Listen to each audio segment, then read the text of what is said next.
ದೇವರಿಗೆ ನಮಸ್ಕಾರ. ಮೊನ್ನೆ ದಿವಸ ಮಧ್ವಾಚಾರ್ಯ ಜೀವನದ ಹಿನ್ನೆಲೆಯನ್ನು ನೋಡ್ತಾ ಬಂದಾಗ ಎರಡು ಕಾಣಿಕೆಗಳು ನಮ್ಮ ಕಣ್ಮುಂದೆ ಬರ್ತದೆ. ಒಂದು ಭಾವುಕವಾದಂಥ ದೃಶ್ಯ ಒಂದಾದರೆ, ಇನ್ನೊಂದು ಸಂಶೋಧಕ ಬುದ್ಧಿ ಇನ್ನೊಂದು. ಅವೆರಡನ್ನೂ ಹೇಗೆ ತುಲನಾತ್ಮಕವಾಗಿ ನೋಡಬೇಕು ಅನ್ನೋದನ್ನು ಪ್ರಯತ್ನ ಮಾಡ್ತಾಯಿದ್ವಿ. ನಿನ್ನೆ ಹೇಳಿದೆ ನಾನು, ಒಂದು ಕಡೆ ಹೇಳ್ತಾರೆ ನಮ್ಮ ಮಧ್ವ ವಿಜಯ ಆಕರ ಗ್ರಂಥ, ಅದೇ ಸೋರ್ಸ್ ನಮಗಿರುವಂಥದ್ದು, ಅದರ ಮೇಲೆ ಎಲ್ಲ ಜೀವನ ಚರಿತ್ರೆ ಕಟ್ಟಿದ್ದು. ಆದರೆ ನಮ್ಮ ಎಸ್ ಕೆ ರಾಮಚಂದ್ರಾಯರು ಹೇಳೋ ಹಾಗೆ ಈ ಅಥೆಂಟಿಕ್ ಡಾಕ್ಯುಮೆಂಟ್ ಏನಿದೆಯೋ ನಿಮ್ಮದು, ಅವ್ರು ಹೇಳ್ತಾರೆ ಬಹಳ ಕಷ್ಟ, ಇತಿಹಾಸ ಬರೆಯೋದು ಬಹಳ ಕಷ್ಟ. ನಾನು ನಿನ್ನೆ ಹೇಳಿದ ಹಾಗೆ ನಮ್ಮ ದೇಶದಲ್ಲಿ ಬಹುತೇಕ ಇತಿಹಾಸವನ್ನು ಕವಿಗಳು ಬರೆದಿದ್ದಾರೆ. ರಾಮಾಯಣ ಸಿಗೋದು ಕಾವ್ಯ, ಅದು ಮಹಾಭಾರತನೂ ಕಾವ್ಯವೇ. ಕಾವ್ಯ ಅಂದಾಗ ಒಂದಿಷ್ಟು ರೋಚಕವಾದ ಸಂಗತಿಗಳು ಬರ್ತವೆ. ಅದನ್ನು ರಾಮಚಂದ್ರ ಹೇಳುವಾಗ, ಎಷ್ಟೇ ನಿರ್ದುಷ್ಟವಾಗಿ ಬರೀತೀನಿ ಅಂದರೂ ಕೂಡ ಕೆಲವು ಪ್ರಸಂಗಗಳು ಸೇರ್ಕೊಂಡ್ಬಿಡ್ತವೆ, ಅತ್ಯುಕ್ತಿಗಳು ಬಂದುಬಿಡ್ತವೆ ಅಂತ ಅವ್ರು ಹೇಳ್ತಾರೆ. ಈ ತ್ರಿವಿಕ್ರಮ ಪಂಡಿತಾಚಾರ್ಯರು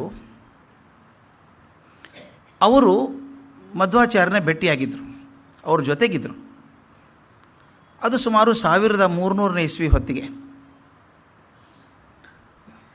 ಮಧ್ವಾಚಾರ್ಯರು ಮರೆಯಾಗೋ ಹೊತ್ತಿಗೆ ಪಂಡಿತಾಚಾರ್ಯರಿಗೆ ಸುಮಾರು 59 ವರ್ಷ ವಯಸ್ಸಿತ್ತಂತೆ. ಅವರ 3ನೇ ಮಗ ಇವರು ನಾರಾಯಣ ಪಂಡಿತರು, ಸಣ್ಣ ಹುಡುಗ ಆಗಿರಬೇಕು. ಅವ್ರು ಹೇಳ್ತಾರೆ ಬಹುಶಃ ಮಧ್ವಾಚಾರ್ಯನ ಕಂಡಿರಬೇಕು, ಎಳೆಯದಲ್ಲಿ ಉಡುಪಿಗೆ ಹೋಗಿರ್ಬೇಕು, ತಂದೆ ಜೊತೆಗೆ ಮಾತಾಡಿರ್ಬೋದು. ಮಗು ಜೊತೆಗೆ ಅಧ್ಯಾತ್ಮ ಚಿಂತನೆ ಮಾಡಿದ್ರು ಅವರು ಅಂತ ಗೊತ್ತಾಗಲ್ಲ. ಆದ್ದರಿಂದ ಇವರು ಪಡ್ಕೊಂಡಂಥ ವಿಷಯ ಆಚಾರ್ಯರು ಹೋದ ಎಷ್ಟೋ ವರ್ಷಗಳ ನಂತರ ಆದಂಥ ಕಾವ್ಯ ಇದು.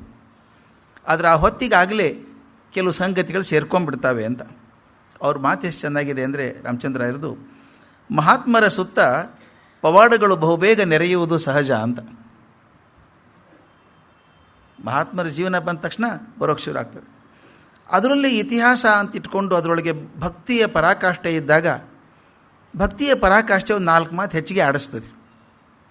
ತಾವು ನೋಡಿರ್ಬೇಕು, ಯಾರಾದರೂ ತುಂಬ ಪ್ರೀತಿಯಿಂದ ತಾವು ಗೌರವದಿಂದ ಕಾಣೋದಾದರೆ ಹೇಳುವಾಗ ಅವ್ರ ಬಗ್ಗೆ ಸ್ವಲ್ಪ ಹೆಚ್ಚು ಹೇಳ್ತೀವಿ ನಾವು. ಯಾಕಂದರೆ ಅದು ಪ್ರೀತಿಯಿಂದ ಬಂದದ್ದು, ಹೊಗಳಬೇಕು ಅಂತಿಲ್ಲ, ಪ್ರೀತಿಯಿಂದ ಆಳದಿಂದ ಬರ್ತದೆ ಮಾತು.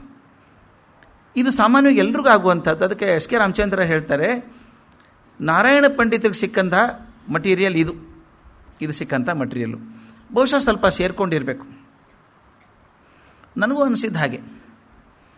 ಎಷ್ಟೋ ಜನ ಮಹಾತ್ಮರ ಕಂಡಿದ್ರೆ ತಾವು ಗೊತ್ತಿರೋ, ಯೇಸು ಕ್ರಿಸ್ತನ ಒಡನಾಡಿ ಆಗಿದ್ದಂಥ ಸೇಂಟ್ ಪೀಟರ್ ಜೊತೆಗೆ ಇದ್ದಂಥವನು, ಆತನ ಕಡೆಯಿಂದ ಜಾನ್ ಮಾರ್ಕ್ ಅನ್ನೋನೆಲ್ಲ ವಿಶೇಷಗಳನ್ನು ತಿಳ್ಕೊತಾನೆ. ಜೊತೆಗೆ ಬದುಕಿಯವನಾದ್ದರಿಂದ ನಮ್ಮ ಕಡೆಯಿಂದ ವಿವರಗಳನ್ನು ತಗೊಂಡು ತನ್ನ ಫಸ್ಟ್ ಸುವಾರ್ತೆಯನ್ನು ಬರೀತಾನೆ.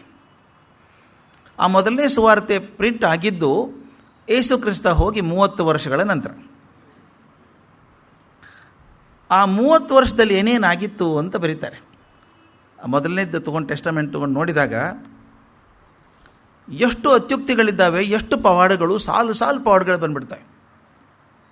ಅದಕ್ಕೆ ಹೇಳ್ತಾರೆ ಬಹುಶಃ ಹಾಗಾಗಿರೋಕ್ಕೆ ಸಾಧ್ಯ ಇದೆ ಅಂತ. ಅದ್ಯಾಕೆ ಸ್ವಾಮಿ, ನಮ್ಮ ಇತ್ತೀಚೆಗಿದ್ದಂಥ ಕಲಾಂ ಅವರಾಗಲಿ, ಸ್ವಲ್ಪ 60-70 ವರ್ಷದಿಂದ ಇದ್ದ ಗಾಂಧಿ ಆಗಲಿ, ತುಂಬ ಅವ್ರ ಬಗ್ಗೆ ಮಾತು ಬಂದಿಲ್ವಾ? ನನಗೆ ಆದದ್ದನ್ನು ಹೇಳಿದ್ದೆ ಒಂದು ಸಲ ಅನಿಸುತ್ತೆ, ಅದು ಇನ್ನೊಮ್ಮೆ ಹೇಳ್ಬೋದು, ಈ ಕಾರಣಕ್ಕಾಗತ್ತೆ. 2001ನೇ ಇಸ್ವಿಗೆ, ಅಂದರೆ ಆಗ ಕಲಾಂ ಅವರು ಪ್ರೆಸಿಡೆಂಟ್ ಆಗ್ತಾರೆ ಅಂತ ಅವ್ರಿಗೂ ಗೊತ್ತಿರಲಿಲ್ಲ, ನಮಗೂ ಗೊತ್ತಿರಲಿಲ್ಲ. ಅಣ್ಣಾ ಯೂನಿವರ್ಸಿಟಿಯಲ್ಲಿ ಪ್ರೊಫೆಸರ್ ಆಗಿದ್ದವರು. ಅವು ನಾನು ಸಾಕಷ್ಟು ಸಲ ಭೇಟಿ ಆಗ್ತಿದ್ದೆ ಅವ್ರನ್ನ. ಒಂದು ಘಟನೆ ಆಯಿತು. ಅವ್ರು ಹೋದ ಕೂಡಲೇ, ಯು ಹ್ಯಾಡ್ ಯುವರ್ ಲಂಚ್ ಅನ್ನೋರು. ಎಸ್ ಸರ್, ಕೂತ್ಕೊಳ್ಳಿ, ಸಿಡೌನ್ ಅಂದ್ಬಿಟ್ಟು ಆ ಪಕ್ಕದಲ್ಲೊಂದು ಡಬ್ಬ ಇಟ್ಟಿರಬೇಕು, ಅದ್ರ ಹುರಿದು ಶೇಂಗಾ, ಕಡಲೆಕಾಯಿ ಬೀಜ ಅಂತೀವಲ್ಲ, ಒಂದು ಮುಷ್ಟಿ ಕೊಡ್ಬೇಕು ನಾನು, ಇಟ್ ಗುಡ್ ಫಾರ್ ಹೆಲ್ತ್ ಅನ್ನೋರು. ವೈ ನಾಟ್ ತಿನ್ನೋದು. ಅವ್ರಿಗೂ ಪಾಪ, ನನಗೆ ಸಾಯಂಕಾಲ ಫ್ಲೈಟ್ವರೆಗೂ ಏನು ಕೆಲಸ ಇಲ್ಲ, ಅಂಥವ್ರು ದೊಡ್ಡವ್ರು ಸಿಗ್ತಾರೆ ಅಂದರೆ ಮಾತಿಗೆ ಚೆನ್ನಾಗಿರುತ್ತೆ. ಅವ್ರು ತುಂಬ ಹೇಳೋರು ಸುದ್ದಿ ಹೇಳ್ತಿದ್ರು. ಹೇಳ್ತಾ ಒಂದು ಸಲ ಕೇಳಿದರು, do you go to temple ಅಂದರು. ದೇವಸ್ಥಾನಕ್ಕೆ ಹೋಗ್ತೀಯಾ ಅಂತ ಕೇಳಿದ್ರು. ಹೋಗ್ತೀನಿ ಅಂದೆ. ಯಾಕೆ ಅಂದರು. ಸಂತೋಷ ಆಗ್ತದೆ ಅಂದೆ. ಏನು ಕೇಳ್ತಿ ದೇವರಿಗೆ ಅಲ್ಲಿ ಹೋಗಿ ಅಂತ ಕೇಳಿದ್ರು. ನಾ ಏನೂ ಕೇಳೋದಿಲ್ಲ ಅಂದೆ. ಯಾಕೆ ಅಂದರು. ದೇವರೇನು ತಹಶೀಲ್ದಾರ ಅಪ್ಲಿಕೇಶನ್ ಕೊಡಬೇಕಾ, ಇದನ್ನು ಕೊಡು ಇದನ್ನು ಕೊಡು ಇದನ್ನು ಕೊಡು ಅನ್ಲಿಕ್ಕೆ? ದೇವರಾದರೂ ಅವ್ನು ಗೊತ್ತಿರುತ್ತೆ, ಏನು ಕೊಡಬೇಕು ಅಂತ ಗೊತ್ತು, ಏನು ಕೊಡಬಾರ್ದು ಅಂತ ಗೊತ್ತು, ಯಾವಾಗ ಕೊಡಬೇಕು ಅಂತ ಗೊತ್ತಿದೆ. ಅಪ್ಲಿಕೇಶನ್ ಹಾಕೋಕ್ಕೆ ಕಾರಣ ಇಲ್ಲ. ನಾನು ಹೇಳಿದೆ, ನಮ್ಮ ಪರಂಪರೆಯಲ್ಲಿ ದೇವರನ್ನು ಕೇಳಬಾರ್ದು, ಕೇಳಿದರೆ ಎರಡೇ ಕೇಳಬೇಕು ಅಂತ ಹೇಳ್ತಾರೆ. Only two, what are they, ಏನವು ಅಂತ ಕೇಳಿದರು. ನಾನು ಹೇಳಿದೆ, ಬಿನಾ ದೈನ್ಯೇನ ಜೀವನಂ ಅನಾಯಾಸ ಮರಣಂ. ಕೇಳಿದ್ರೆ ಎರಡೇ ಕೇಳಬೇಕು ಮಾರಾಯ. ದೀನನಾಗಿ ಮತ್ತೊಬ್ಬರ ಮುಂದೆ ಕೈ ಚಾಚು ಅನ್ನೋ ಹಂಗೆ ಮಾಡಬೇಡಪ್ಪ, ನನ್ನ ಅಸಹಾಯಕ ನನ್ನ ಹಂಗೆ ಮಾಡಬೇಡ. ನಿರಾಯಾಸದ ಸಾವು ಕೊಡು. DVG ಹೇಳ್ದಂಗೆ ನಿದ್ದೆ ಒಲು ಸಾವು ಪಡೆ ಮಂಕೋತಿಮ್ಮ ಅಂದಂಗೆ ಆ ಥರದ ಸಾವು ಕೊಡು ಅಂತ ಕೇಳ್ಕೋಬೇಕಂತೆ. ವೇಟ್ ಎ ಮಿನಿಟ್ ಅಂದರು. ಡೈರಿ ತೆಗೆದ್ರು. 2 things no. First one is don't make me helpless, right ಅಂದರು. Yes sir. Second one is give me comfortable death, right? Yes. ಪುಸ್ತಕ ಮುಚ್ಚಿದ್ರು, ಟಪ್ ಅಂಡ್ ಟೇಬಲ್ ಬಡಿದ್ರು. I want to die teaching. ಪಾಠ ಮಾಡ್ಕೋತೆ ಪ್ರಾಣ ಬಿಡಬೇಕಂತಿದ್ದೀನಿ ಅಂದರು. ಅದು ಹಾಗೆ ಆಯಿತು. ಕೊನೆಗೆ July 27, 2015 ನನ್ನ ಹೆಂಡತಿ ಇಲ್ಲೇ ಇದ್ದಾಳೆ. ನಾನು ರಾಯಚೂರಲ್ಲಿದ್ದೆ ಅವತ್ತು. ಅಗ್ರಿಕಲ್ಚರ್ ಯೂನಿವರ್ಸಿಟಿಗೆ ಏನೋ ಕ್ಲಾಸ್ ಇತ್ತು. ನಾನು ಕ್ಲಾಸ್ ಇದ್ದಾಗ ನಾನು ಮೊಬೈಲ್ ಆಫ್ ಮಾಡಿರ್ತೀನಿ. ಹೊರಗೆ ಬಂದು ಹೋಟೆಲಿಗೆ ಬಂದು ಆನ್ ಮಾಡ್ತೀನಿ. 7 ಗಂಟೆಗೆ ಮನೆಯಿಂದ ಇಷ್ಟೊಂದು ಮಿಸ್ ಕಾಲ್ ಇತ್ತು. I know she misses me but not so much. ಆದರೆ ಇಷ್ಟೊಂದು ಮಿಸ್ ಆಗೋ ಹಾಗೆ ನಾನು ಫೋನ್ ಮಾಡಿ ಏನು ಅಂತ ಕೇಳಿದೆ. ಯಾಕೆ ಟಿ ವಿ ನೋಡಿದ್ರಾ ಅಂತಿದ್ಲು. ಯಾಕೆ ಏನಾಯಿತು ಅಂತ. ಕಲಾಂ ಹೋಗ್ಬಿಟ್ರಂತೆ ಅಂತ. ಫ್ಲ್ಯಾಶ್ ಬರ್ತಾ ಇದೆ, ಈಗಿನ ಫ್ಲ್ಯಾಶ್ ತೋರಿಸ್ತಾ ಇದ್ದಾರೆ. ಅದೆಲ್ಲೋ ಲೆಕ್ಚರ್ಗೆ ಹೋದ್ರಂತೆ, ನಿಂತ್ಕೊಂಡ್ರಂತೆ, ಕೊಲ್ಯಾಪ್ಸ್ ಆಗಿ ಹೋದ್ರಂತೆ ಅಂತ ಹೇಳ್ತಿತ್ತು. ನನಗನ್ನಿಸ್ತು, ಅಯ್ಯೋ ಕಥೆಯ ಹೇಳಿದ್ರಲ್ವ ಅವರು 2001 ಅಂತ. ಇದು ಆದದ್ದು, ಅವ್ರ ಅಪೇಕ್ಷೆ ಇದ್ದದ್ದು ಹಾಗಿರಬೇಕು ಅಂತ. ಈಗ ಮೊನ್ನೆ ದಿವಸ ನನಗೆ ಒಬ್ಬರು ಹೇಳ್ತಾರೆ, ಅದು ಕತೆ ಹೆಂಗೆ ಆಗ್ಬಿಡುತ್ತೆ ಅಂತ. ಸರ್ ಅವರು ತೀರ್ಮಾನ ಮಾಡ್ಕೊಂಡಿದ್ರು ಸರ್ ಹಾಗೆ ಆಗಬೇಕಂತ. ಇದು ಇನ್ನು ಕಲಾಂ ಹೋಗಿ 4 ವರ್ಷ ಆಗಿಲ್ಲ. ಯಾಕೆ ಹೇಳ್ತಿದ್ದೀನಿ ಅಂದರೆ, 3-4 ವರ್ಷದಲ್ಲಿ ಒಬ್ಬ ಮನುಷ್ಯನನ್ನು ದೈವತ್ವಕ್ಕೆ ಏರಿಸ್ಬಿಡ್ತೀವಿ ನಾವು ತಕ್ಕಂತ. ನಮ್ಮ ಭಾರತೀಯ ಮನಸ್ಸೇ ಹಾಗೆ. ಒಳ್ಳೆಯವರು ಅಂತ ಕಂಡ್ರೆ ಇರೋದ್ರ ಜೊತೆಗೆ 25 ಗುಣ ಸೇರಿಸಿ ಎತ್ತರಿಸ್ಬಿಡೋದು ಅವ್ರನ್ನ. ಇಳಿಸೋದು ತಡ ಇಲ್ಲ, ಮತ್ತು ಬೇರೆ. ಆದರೆ ಗುಣ ನಮ್ಮದು ಆ ಮತ್ತಿಗೆ ಏಳಿಸ್ಬಿಡ್ತೀವಿ ಅಂತ 4 ವರ್ಷದಲ್ಲಿ ಆಗೋಯ್ತು. ಗಾಂಧಿಯವ್ರ ಬಗ್ಗೆ ಒಬ್ಬ ಬ್ರಿಟನ್ ಸ್ಕಾಲರ್ ಬರೀತಾನೆ, ಭಾಳ ಚೆಂದ. ಮೊನ್ನೆ ಹೈಕೋರ್ಟ್ ಜಡ್ಜಸ್ಸಿಗೆ ಕೊಟ್ಟೆ ಇದೆ ನಾನು, ಅಲ್ಲಿ ಲೆಕ್ಚರ್ ಇತ್ತು ನಂದು, ಕೊಟ್ಟೆ ಅವರಿಗೆ. ಬಹಳ ಚೆನ್ನಾಗಿದೆ ಅದು. ಆತ ಹೇಳ್ತಾನೆ, ಗಾಂಧಿ ಹತ್ಯೆ ಆದಮೇಲೆ 1 ವರ್ಷದೊಳಗೆ ನಾನು ಬಂದಿದ್ದೆ ಭಾರತಕ್ಕೆ. ಎಲ್ಲಿ ಹೋದಾಗ ರೈಲ್ವೆ ಸ್ಟೇಷನ್ನಲ್ಲಿ, ಬಸ್ ಸ್ಟ್ಯಾಂಡಲ್ಲಿ, ಹೊರಗಡೆ ಬಜಾರಲ್ಲಿ ಒಂದು ಪೋಸ್ಟರ್ ಕಾಣಿಸ್ತಾ ಇತ್ತು ನನಗೆ. ಹೆಜ್ಜೆ ಗುರುತುಗಳ ಚಿತ್ರ ತೋರಿಸಿ ಹಿ ಶೋಡ್ ಅಸ್ ದ ವೇ ಅಂತ ಬರೀತಾಯಿದ್ರು.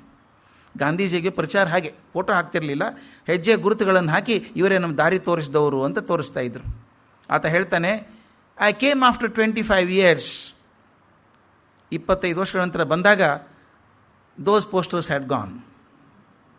In place there were beautiful statues of Gandhi. ಆ ಚಿತ್ರ ಎಲ್ಲ ಹೋಗಿಬಿಟ್ಟು, ಹೆಜ್ಜೆ ಗುರುತು ಹೋಗಿ ಈಗ ಗಾಂಧಿ ಮೂರ್ತಿಗಳು ಬಂದುಬಿಟ್ಟಿದ್ದಾವೆ ಎಲ್ಲ ಕಡೆಯೂ. ಆತ ಹೇಳ್ತಾನೆ, Gandhi had become a saint. He was no more an inspire for hard work. ಈಗ ಕಷ್ಟಪಡೋದಕ್ಕೆ ಆತ ಸ್ಫೂರ್ತಿದಾಯಕ ಆಗಿರಲಿಲ್ಲ, ಈಗ ಒಬ್ಬ ಸಂತ ಆಗಿದ್ದ.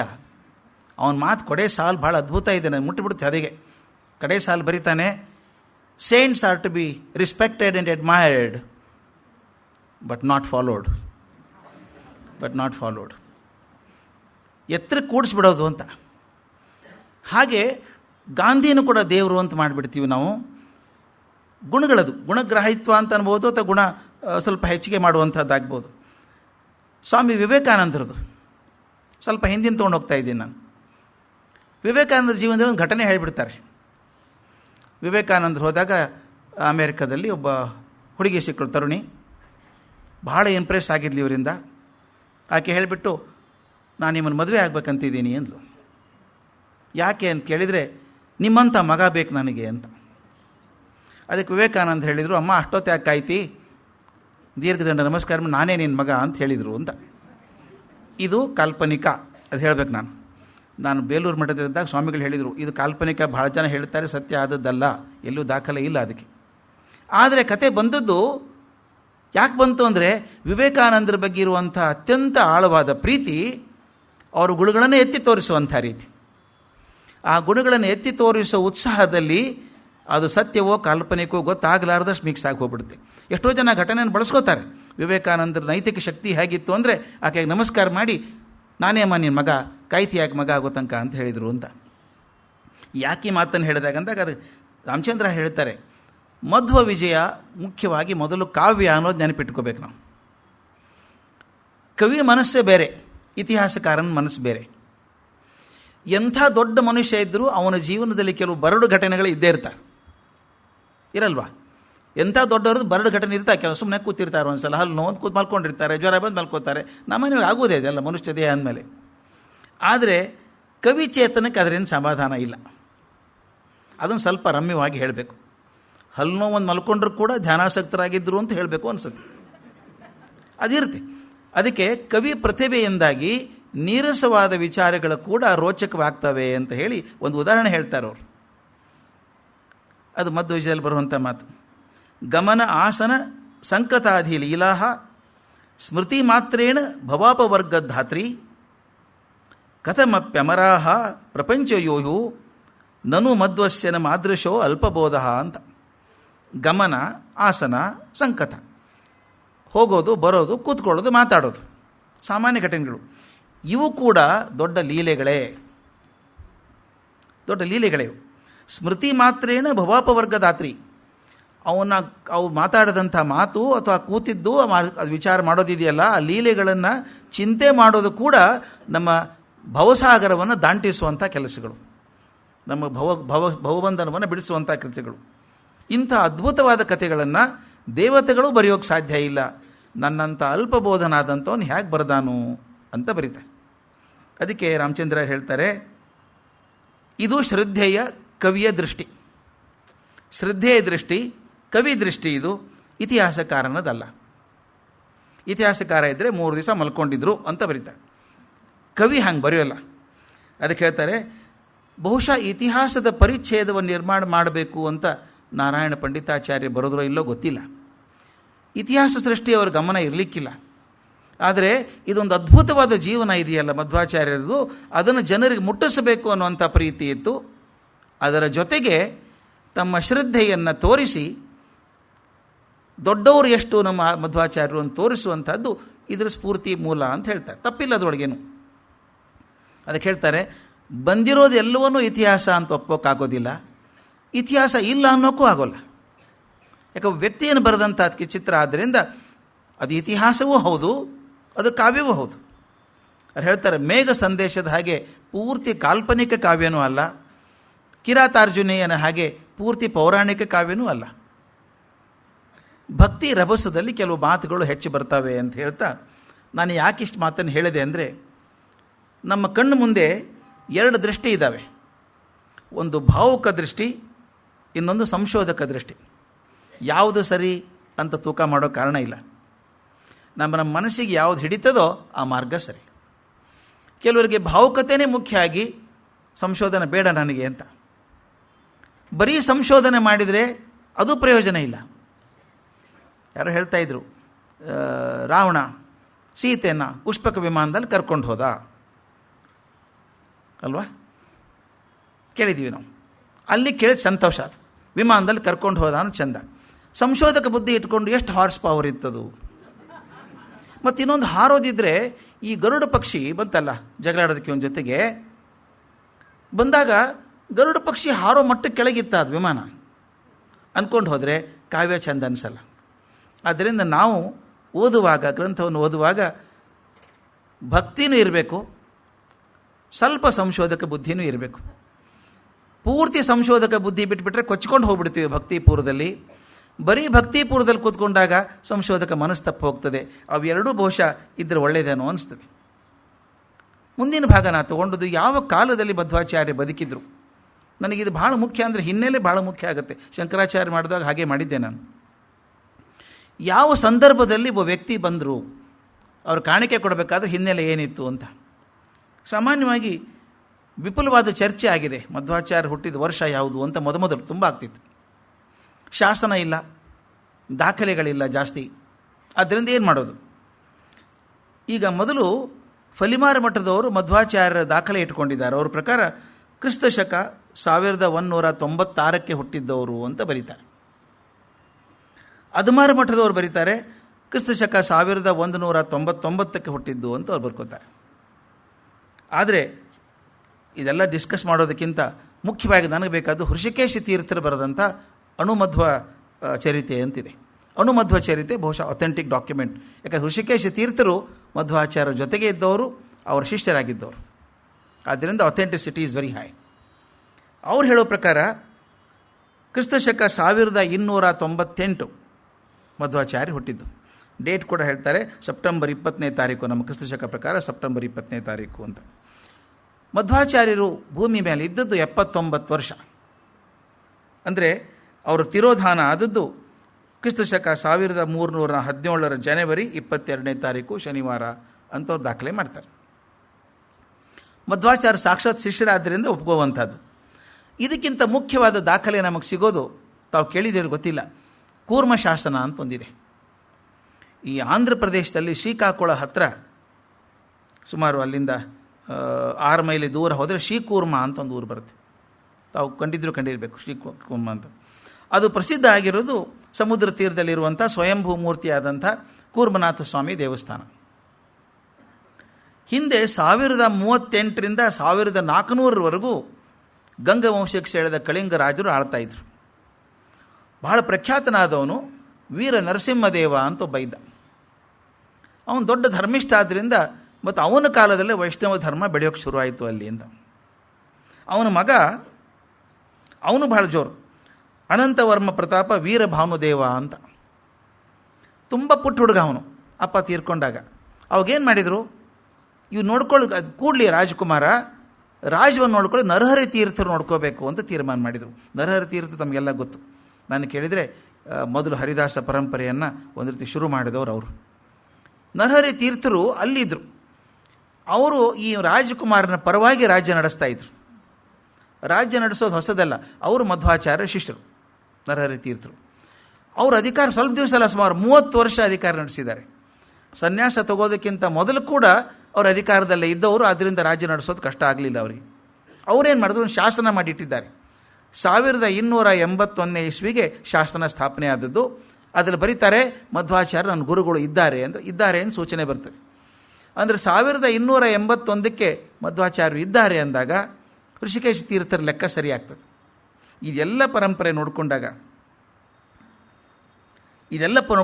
ಒಟ್ಟು ನಮಗೆ ತಿಳಿಯೋದು, ಈಗ ಸಂಶೋಧಕರು ಒಪ್ಕೊಂಡಿರೋ ಹಾಗೆ ಮಧ್ವಾಚಾರ್ಯರ ಜನನ ವರ್ಷ 1238, ತಿರೋಧಾನವಾದ ವರ್ಷ 1317, 79 ವರ್ಷ ಇದ್ದರು. ಇವರ ಕರ್ಮಭೂಮಿ ಯಾವುದು ಅಂತ ತಾವೆಲ್ಲ ಕೇಳಿರಿ. ಕಾರ್ತವೀರ್ಯ ಸಹಸ್ರಬಾಹು ಅರ್ಜುನ, ಹಹೇಯ ರಾಜ, ಮಾಹಿಷ್ಮತಿಯವನ ರಾಜಧಾನಿ ರಾಜ. ಅವನು ತರುಣ ವಯಸ್ಸು, ಅಧಿಕಾರ ಜೋರಾಗಿದೆ, ಅಹಂಕಾರ ತಾನಾಗೇ ಬರ್ತದೆ. ಒಂದು ಸಲ ಜಮದಗ್ನಿ ಆಶ್ರಮಕ್ಕೆ ಬಂದ. ಜಮದಗ್ನಿಗಳು ಇರಲಿಲ್ಲ. ಆಗ ರೇಣುಕೆ ಸುರಭಿ ಇತ್ತಲ್ಲ, ಹೇಗಿದ್ರು ಸುರಭಿ ಮೂಲಕ ಅವ್ರು ಬಂದಂಥ ಅವರಿಗೆ ಸೈನಿಕರಿಗೆಲ್ಲರೂ ತೃಪ್ತಿ ಆಗುವಾಗೆ ರಾಜಾತಿಥ್ಯ ಮಾಡಿ ಕಳಿಸಿದರು. ಇದು ಯಾವಾಗಲೂ ಹಾಗೇನೆ, ತೋರಿಸ್ಬಾರ್ದು ಅಂತಾರೆ ಕೆಲವೊಂದು ಸಲ. ಸುರಭಿಯಿಂದ ಆದದ್ದು ಅಂತ ಗೊತ್ತಾದ ತಕ್ಷಣ ಅವನೇನು ಮಾಡಿದ, ಸುರಭಿನ ಎಳ್ಕೊಂಡು ಹೋಗ್ಬಿಟ್ಟ ತನ್ನ ಊರಿಗೆ. ಆಮೇಲೆ ಪರಶುರಾಮರು ಬಂದು ಹಿಂಗೆ ಮಾಡಿದ್ದಾನೆ ಅಂತ ಗೊತ್ತಾದ ತಕ್ಷಣ ಕೋಪ, ಪರಶು ಇತ್ತಲ್ಲ ಕೈಯಲ್ಲಿ, ಹೋದರು ಕಾರ್ತವೀರ್ಯ ಅರ್ಜುನನ ಕೊಂದು ಹಾಕಿ ಬಂದುಬಿಟ್ರು. ಹಾಕಿದ್ಮೇಲೆ ಅವನ ಮಕ್ಕಳಿದ್ದಾರಲ್ಲ, ಅವ್ರು ನೋಡಿಕೊಂಡು ಇವರು ಇಲ್ಲದೆ ಹೋದಾಗ, ಜಮದಗ್ನಿಗಳಿಗೆ ಇವರು ಪರಶುರಾಮರು ಇಲ್ಲದೆ ಹೋದಾಗ ಬಂದು ಜಮದಗ್ನಿಯನ್ನು ಕೊಂದು ಹಾಕಿದರು. ಸಹಧರ್ಮಿಣಿಯಾದಂಥ ರೇಣುಕೆ ಸಹಗಮನ ಮಾಡಿದರು. ಮತ್ತು ಪರಶುರಾಮರು ಬಂದಾಗ ಹೀಗಾಯಿತು ಅನಾಹುತ ಅಂತ ಗೊತ್ತಾದಾಗ ಮತ್ತೆ ಪರಶು ತೊಗೊಂಡು ಹೋದರು. ಇವರೊಬ್ಬರಲ್ಲ, ಇವ್ರು ವಂಶನೇ ನಿರ್ವಂಶ ಮಾಡಿಬಿಡ್ತೀನಿ ಅಂತ ಪ್ರತಿಜ್ಞೆ ಮಾಡಿ, ಪ್ರಪಂಚದಲ್ಲಿ ಯಾರೂ ಕ್ಷತ್ರಿಯರಿಲ್ದಂಗೆ ನೋಡ್ಕೊಂಡ್ಬಿಡ್ತೀನಿ ಅಂತ ಹೇಳಿ 21 ಬಾರಿ ಭೂಪ್ರದಕ್ಷಿಣೆ ಮಾಡಿ ಅವ್ರನ್ನೆಲ್ಲ ಕೊಂದು ಹಾಕಿದರು. ಈಗ ಪರಿಸ್ಥಿತಿ ಏನಾಯ್ತು ಅಂದರೆ ಜಗತ್ತಿಗೆ ರಾಜರೇ ಇಲ್ಲ. ಈಗ ರಾಜರನ್ನ ಓಡಿಸೋದು ಒಂದಾಯಿತು, ಹೊಸ ರಾಜನ ತರಬೇಕಲ್ಲ, ಇನ್ನು ರಾಜ್ಯಭಾರ ಆಗಬೇಕಲ್ಲ. ಹಾಗಾದ್ರೆ ಏನು ಮಾಡಬೇಕು? ಇಡೀ ಧರಿತ್ರಿಯನ್ನು, ತಾವು ಗೆದ್ದಂಥ ಭೂಮಿಯನ್ನು ಕಾಶ್ಯಪನಿಗೆ ದಾನ ಮಾಡಿಬಿಟ್ರು. ಒಂದು ಸಲ ಅವತಾರದಲ್ಲಿ ಹೆಂಗಾಗ್ತದೆ ನೋಡಿ. ನಾನು ಏನು ಗಳಿಸಿದ್ದೇನೋ ಇಡೀ ಪ್ರಪಂಚ ಕಶ್ಯಪನಿಗೆ ಕೊಟ್ಟಿದ್ದೇನೆ ಅಂದ್ಬಿಟ್ರು. ದಾನ ಕೊಟ್ಟ ಮೇಲೆ ತಾವೆಲ್ಲಿ ಇರಬೇಕು? ತಮಗೆ ಇರೋಕ್ಕೆ ಜಾಗ ಇಲ್ದಂಗೆ ಆಗ್ಬಿಡ್ತು. ಯಾಕಂದರೆ ದಾನ ಕೊಟ್ಟ ಜಾಗದಲ್ಲಿ ನಾನು ಇರಬಾರ್ದು. ಅದಕ್ಕೆ ಅವ್ರು ಏನು ಮಾಡಿದರು ಅಂದರೆ, ಪಶ್ಚಿಮ ತೀರ ಸಮುದ್ರಕ್ಕೆ ಬಂದು ಕೈಯಲ್ಲಿ ಇತ್ತಲ್ಲ ಕೊಡಲಿ, ಅದನ್ನು ಧ್ಯಾನ ಮಾಡಿ ಬೀಸಿ ಒಗೆದ್ರಂತೆ ಸಮುದ್ರದಲ್ಲಿ. ಅದು ಎಷ್ಟು ದೂರ ಹೋಗಿ ಬಿತ್ತು ಅಂತ ಹೇಳ್ತಾರೆ. ಎಷ್ಟು ದೂರ ಹೋಗಿ ಕೊಡಲಿ ಬಿತ್ತೋ ಅಲ್ಲಿವರೆಗೂ ಸಮುದ್ರ ಹಿಂದೆ ಸರಿದು ಭೂಮಿ ಆಯಿತು. ಅದನ್ನು ಪರಶುರಾಮ ಕ್ಷೇತ್ರ ಅಂತ ಕರೆದರು. ಈಗಿನ ತೀರ್ಥಹಳ್ಳಿ ಇದೆಯಲ್ಲ, ಅಲ್ಲಿ ನಿಂತು ಪರಶುರಾಮರು ಬೀಸಿದ್ದು ಕೊಡಲಿ ಅಂತ. ಎಷ್ಟು ಜೋರಾಗಿ ಬೀಸಿರ್ಬೇಕ್ರಿ ಅವರು. ಆ ಸಹ್ಯಾದ್ರಿಯಿಂದ ಕೆಳಗೆ ಕನ್ಯಾಕುಮಾರಿ ತನಕ, ಅಂದರೆ ಮೇಲೆ ನಾಸಿಕದಿಂದ ಇಲ್ಲಿ ಕೆಳಗಡೆ ಕನ್ಯಾಕುಮಾರಿ ತನಕ ಇಡೀ ಪ್ರದೇಶ ಅದು ಪರಶುರಾಮ ಕ್ಷೇತ್ರ ಆಯಿತು.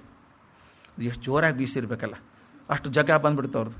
ಅದನ್ನು ಪರಶುರಾಮ ಕ್ಷೇತ್ರ ಅಂದರು. ಅದನ್ನು ಆಡಳಿತ ಮಾಡಬೇಕು ಅಂತ 7 ಭಾಗ ಮಾಡಿಕೊಂಡ್ರು. ನಾನು ಎಲ್ಲೋ ಒಂದು ಕಡೆ ಆರ್ಟಿಕಲಲ್ಲಿ ಬರೆದಿದ್ದೆ ಇದನ್ನು. ಫಸ್ಟ್ ಬ್ಯಾಕ್ ಬೇ ರಿಕ್ಲಮೇಷನ್ ಸ್ಟಾರ್ಟೆಡ್ ಡ್ಯೂರಿಂಗ್ ಪರಶುರಾಮ ಟೈಮ್ ಅಂತ. ಈಗ ಸಮುದ್ರದಿಂದ ಭೂಮಿ ಪಡ್ಕೊಳ್ಳೋದಿದೆಯಲ್ಲ, ನೀವು ಬಾಂಬೆಗೆ ಹೋದರೆ ಸಿಗುತ್ತೆ ನಿಮಗೆ. ಅದು ಸಮುದ್ರ ತುಂಬಿ ತುಂಬಿ ತುಂಬಿ ಜಮೀನು ತೊಗೊಂಡದ್ದು. ಯಾವತ್ತೊಂದು ಸಲ ವಾಪಸ್ ಇಸ್ಕೊಳ್ಳುತ್ತೆ, ಅದು ಬಿಡಲ್ಲ ಅದು. ಆದರೆ ಈಗಂತೂ ತೊಗೊಂಡಿದ್ದೀವಿ. ಹಾಗೆ ಪರಶುರಾಮ ಅವತ್ತೇ ಫಸ್ಟ್ ಮಾಡಿದ್ದು ಅಂತ, ಸಮುದ್ರನ ಹಿಂದೆ ಓಡಿಸಿ ಭೂಮಿ ಮಾಡಿಕೊಂಡದ್ದು. ಅವರು 7 ಭಾಗ ಮಾಡಿದ್ರಂತೆ. ಅದಕ್ಕೆ ಶೂರ್ಪಾರಕ ಅಂತ ಕರೀತಾರೆ. ಯಾಕಂದರೆ ಖಡ್ಗ ಚುರುಕು ಹರಿತವಾಗಿರುವಂಥ ಕೊಡ್ಲಿಯಿಂದ ಬಂದಿದ್ದರಿಂದ ಶೂರ್ಪಾರಕ ಪ್ರದೇಶ ಪರಶುರಾಮ ಕ್ಷೇತ್ರ ಅಂತ ಕರೆದರು. 7 ಭಾಗ ಮಾಡಿ ಅದನ್ನು ಸಪ್ತ ಕೊಂಕಣ ಅಂತ ಕರೆದರು. ಅದಕ್ಕೆ ನಾವು ಕೊಂಕಣ ಏರಿಯಾ ಅಂತ ಕರಿತೀವಿ. ಈಗ ಅದನ್ನು ಸಪ್ತ ಕೊಂಕಣ ಅಂತ ಅವ್ರ ಹೆಸರಿಟ್ಟಿದ್ರು. ಯಾವುದದು ಅಂದರೆ, ಒಂದು ಕೇರಳ. ನೋಡಿ ಎಲ್ಲಿನ ಹೆಸರು ಇದು ಕೇರಳ ಅನ್ನೋದು, ಅವತ್ತಿನ ಹೆಸರು ಕೇರಳ.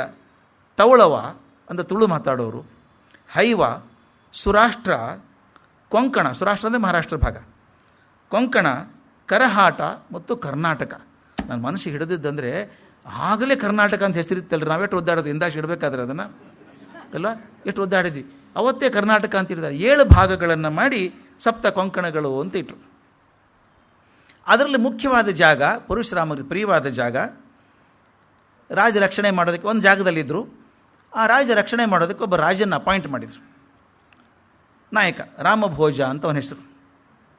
ಅವನೇನು ಮಾಡಿದ, ಯಜ್ಞ ಮಾಡಬೇಕು ಅಂದಾಗ ನೆಲ ಹದ ಮಾಡಬೇಕು, ನೆಲ ಶುದ್ಧಿ ಮಾಡಬೇಕು. ಅದಕ್ಕೆ ಒಂದು ಚಿನ್ನದ ನೇಗಲು ತೊಗೊಂಡು, ಮತ್ತು ರಾಜರ ಕೆಲಸ ಎಲ್ಲ ಅಂಥದ್ದೇ, ಸಣ್ಣ ಸಣ್ಣ ನೇಗಲು ತೊಗೊಂಡ್ರೆ ರಾಜರಾಗಿ ಚಿನ್ನದ ನೇಗಲು ತೊಗೊಂಡು ನೆಲ ಉಳುತ್ತಾ ಇದ್ದಂತೆ. ನೆಲ ಉಳುವಾಗ ಆ ನೇಗಲಿಗೆ ಸಿಕ್ಕೊಂದು ಸರ್ಪ ಸತ್ತೋಯ್ತು. ಅದು ಆ್ಯಕ್ಚುಲಿ ಒಂದು ರಾಕ್ಷಸ ಅಂತ ಹೇಳ್ತಾರೆ. ಮತ್ತು ಯಜ್ಞಕ್ಕೆ ಅಡ್ಡ ಬಂದರೆ ರಾಕ್ಷಸನೇ ಅಲ್ಲ ಅವನು. ಆದ್ದರಿಂದ ಏನೇ ಆಗಲಿ ಸರ್ಪ ಹತ್ಯೆ ದೋಷ ಬಂತು ಅಂಥೇಳಿ ಅದನ್ನು ಪಾರಾಗಬೇಕು ಅಂತ ಪ್ರಾಯಶ್ಚಿತ್ತಪ್ಪ ಮಾಡ್ಕೋಬೇಕು ಅಂತಾಯಿತು. ಅದು ಪ್ರಾಯಶ್ಚಿತ್ತಪ್ಪ ಏನು ಮಾಡ್ಕೋಬೇಕು? ಪರಶುರಾಮರು ಹೇಳಿದ ಹಾಗೆ, ನನಗೆ ಆಶ್ಚರ್ಯ ಅನಿಸುತ್ತೆ ನೆನೆಸ್ಕೊಂಡ್ರೆ, 5 ಯೋಜನ ವಿಸ್ತೀರ್ಣದ ರಜತ ಪೀಠವನ್ನು ಮಾಡಿದ ಅಂತ. ಒಂದು ಯೋಜನೆ ಅಂದರೆ ಸುಮಾರು 8 ಮೈಲು ಸ್ವಾಮಿ. ಕಲ್ಪನೆ ಮಾಡ್ಕೊಳ್ಳಿ, 5 ಯೋಜನ ಅಂದರೆ 40 ಸ್ಕ್ವೇರ್ ಮೈಲ್ಸ್. ಅಷ್ಟು ದೊಡ್ಡದೊಂದು ಬೆಳ್ಳಿದ ಪೀಠ ಮಾಡಿದ್ರಂತೆ. ಪೀಠ ಮಾಡಿ ಅದರ ಮಧ್ಯದಲ್ಲಿ ಬಂಗಾರದ ಅನಂತ ಶಯನ ಮಾಡಿದರು, ಕೂಡಿಸ್ಬೇಕು ಅಂತ. ಅನಂತಾಸನ ಮಾಡಿದರು, ಶೇಷಾಸನ ಮಾಡಿದರು, ಎಲ್ಲ ಮಾಡಿದರು. ಪರಶುರಾಮರು ಅದರ ಮೇಲೆ ಕೂತು ಯಜ್ಞ ಸಾಂಗ ಮಾಡಿದರು.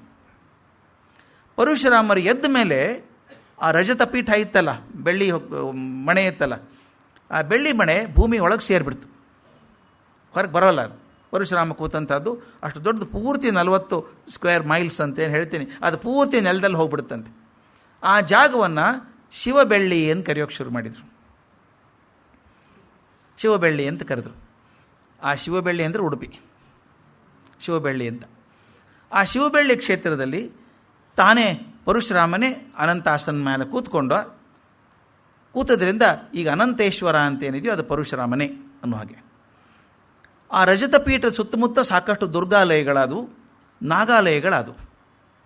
ನೀವು ಕಂಡಿರ್ಬೇಕು, ಈಗ ಅದು ಸಾಕಷ್ಟು ನಾಗ ದೇವಸ್ಥಾನಗಳು ಜಾಸ್ತಿ, ನಾಗ ಪೂಜೆ ತುಂಬ ಜಾಸ್ತಿ. ಹಾಗೆಲ್ಲ ದೇವಸ್ಥಾನಗಳಾಯಿತು. ಇನ್ನೊಂದು ಘಟನೆ ಆಯಿತಾ ಹೊತ್ತಿ, ಇದಾದ ಸ್ವಲ್ಪ ದಿವಸಕ್ಕೆ. ಈ ಚಂದ್ರ ಇದ್ದಾನಲ್ಲ, ಆತ ದಕ್ಷ ಪ್ರಜಾಪತಿಯ 27 ಜನ ಹೆಣ್ಮಕ್ಕಳು, ಅಶ್ವಿನಿ ಸಹಿತ, ನಕ್ಷತ್ರ ದೇವತೆಗಳು ಅಂತ ಕರಿತೀವಿ ಅವ್ರನ್ನ, 27 ಜನನ ಮದುವೆ ಆಗಿದ್ದ ಚಂದ್ರ. ಅದರೊಳಗೆ ಅವನಿಗೆ ಹೆಚ್ಚು ಪ್ರೀತಿ ರೋಹಿಣಿ ಮೇಲಿರೋದು. ಕಷ್ಟ ಅಲ್ವಾ ಸ್ವಾಮಿ? 27 ಜನರಲ್ಲಿ ಒಬ್ಬನ ಜಾಸ್ತಿ ಪ್ರೀತಿ ಮಾಡ್ತಿದ್ರೆ 26 ಗತಿ ಏನಾಗುತ್ತೆ? ಅವ್ರು 26 ಜನ ಹೋಗಿ ಅಪ್ಪನಿಗೆ ಹೇಳ್ಕೊಂಡ್ರಂತೆ, ನೋಡಿ ನಮ್ಮನ್ನೆಲ್ಲ ಬಿಟ್ಟು ರೋಹಿಣಿ ಜೊತೆಗೆ ಜಾಸ್ತಿ ಪ್ರೀತಿ ತೋರಿಸ್ತಾನೆ ಅಂತ ಹೇಳಿದ್ರಂತೆ. ದಕ್ಷ ಪ್ರಜಾಪತಿ ಕೋಪ ಬಂತು, ಶಾಪ ಕೊಟ್ಬಿಟ್ಟ. ನಿಂದೇನು ಬೆಳಕಿದೆಯಲ್ಲ ಅದು ಕ್ಷೀಣ ಆಗಿ ಹೋಗಲಿ ಎಂದು, ಕಾಂತಿ ಕ್ಷೀಣವಾಗಿ ಹೋಗಲಿ ಅಂತ. ಇವನಂದ ಇರೋದೇ ಕಾಂತಿನಂತ, ಅದು ಹೋಗ್ಬಿಟ್ರೆ ಏನು ಮಾಡೋದು, ನೀನೇ ಹದ ಮಾಡ್ಕೋ ಅಂತ ಹೇಳಿದ. ಇವನೇನು ಮಾಡಿ ತಪಸ್ಸು ಮಾಡಬೇಕು, ಶಿವನ ಕುರಿತು ತಪಸ್ಸು ಮಾಡು ಅಂತ. ತಪಸ್ಸು ಮಾಡೋದಕ್ಕೆ ಇಲ್ಲಿ ಬಂದ ಶಿವಬೆಳ್ಳಿಗೆ ಬಂದು ತಪಸ್ಸು ಮಾಡಿ ದೀರ್ಘ ತಪಸ್ಸು ಮಾಡಿದಾಗ ಶಿವ ಮೆಚ್ಕೊಂಡು, ಆಯ್ತಪ್ಪ ನೀನು ಮೊದಲಿನ ಕಾಂತಿ ನಿನಗೆ ಬರ್ತದೆ ಹೋಗು ಅಂತ ಹೇಳಿದ.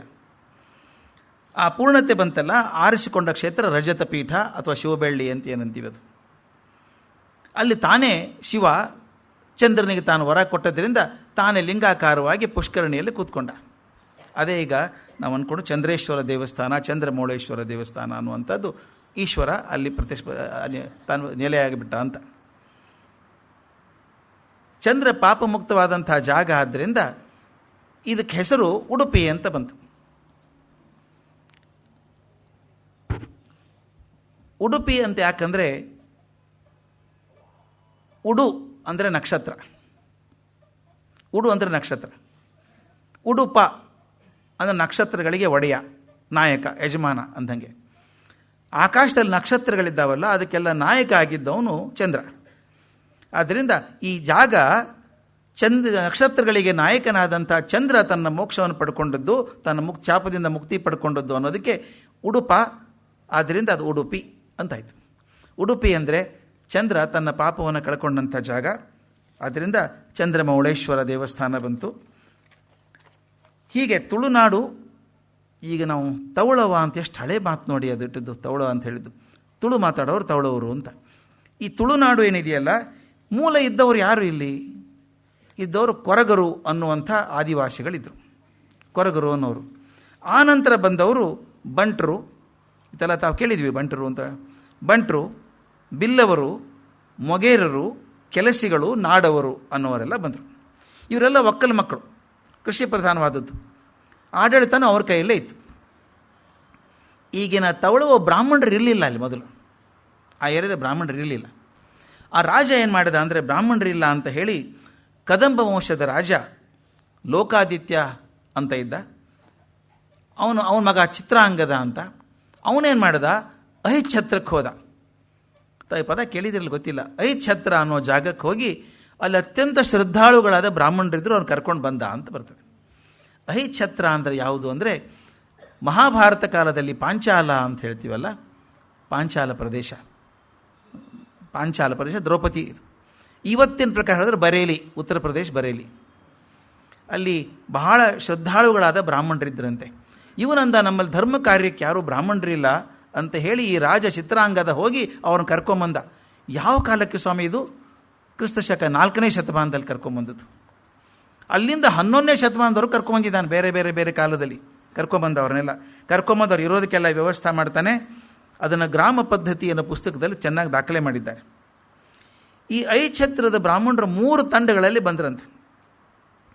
3ನೇ ತಂಡದವ್ರು 11ನೇ ಶತಮಾನದಲ್ಲಿ ಬಂದ್ರಲ್ಲ, ಅವ್ರು ಬಂದು ಯಾವ್ಯಾವ ಊರುಗಳಲ್ಲಿ ಇಳ್ಕೊಂಡ್ರೋ ಅದೇ ಊರಿಂದ ಅವ್ರ ಹೆಸರಾಯಿತು. ಇದು ಸಾಮಾನ್ಯ ಪದ್ಧತಿ ಎಲ್ಲ ಕಡೆ ಇರೋದು. ನಾನು ಮೊನ್ನೆ ಕೇಳ್ತಾ ಇದ್ರಿ ಯಾರು, ಈ 3 ಕರ್ಜಿಗಿನ ಅಂತ. ಅದು ಊರು ಬರೋದೇ ಹಾಗೆ, ನಿಮ್ಮ ಅಡ್ರೆಸ್ರು ಬರೋದು ಕೂಡ ಯಾವ ಊರಿಂದ ಗುರುತಿಸ್ತೀರಿ ಅಂತ. ಹಾಗೆ ಈ ಯಾವ ಬ್ರಾಹ್ಮಣರು ಬಂದು ಎಲ್ಲೆಲ್ಲಿ ಉಳ್ಕೊಂಡ್ರೋ, ಯಾವ ಊರಲ್ಲಿ ಉಳ್ಕೊಂಡ್ರೋ ಅದರಿಂದ ಅವನು ಕರೆಯೋಕ್ಕೆ ಶುರು ಮಾಡಿಬಿಟ್ರು. ಶಿವಳ್ಳಿಯವರು ಅಂತ, ಕೋಟದವರು ಅಂತ, ಕೋಟೇಶ್ವರದವರು, ಕುಂದಾವರದವರು, ಪಂಚಗ್ರಾಮದವರು ಅಂತ 5 ಭಾಗ ಮುಖ್ಯ. ಈಗಾದರೂ ಆ ಹೆಸರನ್ನು ಗುರುತಿಸ್ತಾರೆ ಜನ, ಅಲ್ಲಿ ದಕ್ಷಿಣ ಕನ್ನಡದಲ್ಲಿ ಗುರುತಿಸ್ತಾರೆ. ಹೀಗೆ ಆ 5 ಜನ ಬಂದು ಸೇರಿಕೊಂಡ್ರಲ್ಲ. ಪ್ರಭಾವಶಾಲಿಯಾದಂಥ ವ್ಯಕ್ತಿ ತುಳು ಇತಿಹಾಸದಲ್ಲಿ ಅಂದರೆ ಭೂತಾಳು ಪಾಂಡ್ಯ ಅಂತ, ಭಾಳ ದೊಡ್ಡ ಹೆಸರದು ಭೂತಾಳು ಪಾಂಡ್ಯ ಅಂತ. ಗ್ರಾಮ ಪದ್ಧತಿಯಲ್ಲಿ ಹೇಳ್ತಾರೆ, ಇವತ್ತೇನಾದರೂ ಜನ ಇದ್ದರೆ ಭೂತಾಳು ಪಾಂಡ್ಯನ ಬಾಲಕ ಅವ್ರ ಪರಂಪರೆಯವರೇ ಅಂತ. ಈತ ಒಂದು ಭೂತ ಪೂಜೆ ಮಾಡಿದ್ದಂತೆ. ದಕ್ಷಿಣ ಕನ್ನಡದಲ್ಲಿ ಗೊತ್ತಿರಬೇಕು, ಭೂತ ಪೂಜೆ ತುಂಬ ದೊಡ್ಡದು. ಒಂದು ಭೂತ, ಅದು ಕುಂಡೋದರ ಅನ್ನುವಂಥ ಭೂತ ಪೂಜೆ ಮಾಡಿ ಒಂದು ಊರು ಜಯಂತಿಕಾಪುರ ಅನ್ನೋ ಊರನ್ನು ಗೆದ್ದ. ಅಲ್ಲಿದ್ದಾಗ 12 ಮಂದಿ ಜೈನ ಕನ್ನಿಕೆಯರನ್ನು ಮದುವೆ ಆದನಂತೆ. ಯಾಕೆ ಹೇಳ್ತಿದ್ದೇನೆ ಅಂದರೆ ಬ್ಯಾಕ್ಗ್ರೌಂಡ್ ಇದೆ ಇದು. ಅಲ್ಲಿ ಜೈನ ಮತ ಭಾಳ ಗಟ್ಟಿಯಾಗಿತ್ತು ಅವಾಗಲೇ. 12 ಜನ ಜೈನ ಕನ್ಯಕೆಯರನ್ನ ಮದುವೆಯಾಗಿ 12 ಜನ ಮಕ್ಕಳನ್ನು ಪಡೆದ. ಇವತ್ತು ಯಾಕೆ ಹೇಳ್ತಿದ್ದು, ಇವತ್ತು ಕೂಡ ನಿಮ್ಗೆ ಹೆಸರು ಗೊತ್ತಾಗ್ಬಿಡ್ತದೆ ಹೇಳಿದ ತಕ್ಷಣ. ಅವರೆಲ್ಲ ಇದ್ದಾರೆ, ಪರಂಪರೆಯವರು ಇದ್ದಾರೆ. ಆ 12 ಮನೆತನಗಳು ಹಾಗೆ ಉಳ್ಕೊಂಡ್ಬಿಡ್ತು. ಆ 12 ಮಂದಿನ ಮದುವೆ ಆದ್ನಲ್ಲ ಅಂತ ಹೇಳಿ ಆ ಊರಿಗೆ ಬಾರಹ ಕನ್ಯಾಪುರ ಅಂತ ಹೆಸರಿಟ್ರು. ಬಾರಹ ಅಂದರೆ 12, ಬಾರಹ ಕನ್ಯಾ 12 ಹೆಣ್ಮಕ್ಳು ಊರು ಅಂತ ಹೆಸರಿಟ್ಟರು. ಅದು ಶಾರ್ಟ್ ಆಗಿ ಬಾರ್ಕೂರು ಅಂತಾಗಿದೆ. ಈ ಬಾರ್ಕೂರು ಅಂದರೆ ಬಾರಹ ಕನ್ಯಾಪುರ ಅಂತ ಇದ್ದದ್ದು. ಇಲ್ಲಿ ಭೂತಾಳು ಪಾಂಡೆ ಇದ್ದು 12 ಜನ ಕನ್ಯಕೆಯರ ಮದುವೆಯಾಗಿ 12 ಜನ ಮಕ್ಕಳನ್ನು ಪಡ್ಕೊಂಡ. ಅವರು ವಂಶ ಹೇಗೆ ಬೆಳ್ಕೊಂಬಂತ ಅವು ಅರಸೊತ್ತಿಗೆಗಳಾಗ್ಬಿಡ್ತು. ಅದರಲ್ಲಿ ಯಾರ್ಯಾರು ಅಂದರೆ ತೋಲಾರ, ಚೌಟ, ಸಾವಂತ, ಬಂಗ, ಅಜಿಲ, ಕೊಮ್ನ, ದಂಬಿ, ಕುಂಬಳ, ಬಿನ್ನಾಣ, ಹೆಗ್ಗಡೆ, ಮುದ್ಯ ಮತ್ತು ಕುಂದ ಅಂತ. ಇವೆಲ್ಲ ಸಣ್ಣ ಸಣ್ಣ ಪಂಗಡಗಳು. ಅದರಲ್ಲಿ ಹೆಚ್ಚು ಗಟ್ಟಿಯಾಗಿ ಉಳಿದದ್ದು ಕುಂಬಳೆ ಅರಸರು, ಅಜಿಲರು ಮತ್ತು ಚೌಟರು.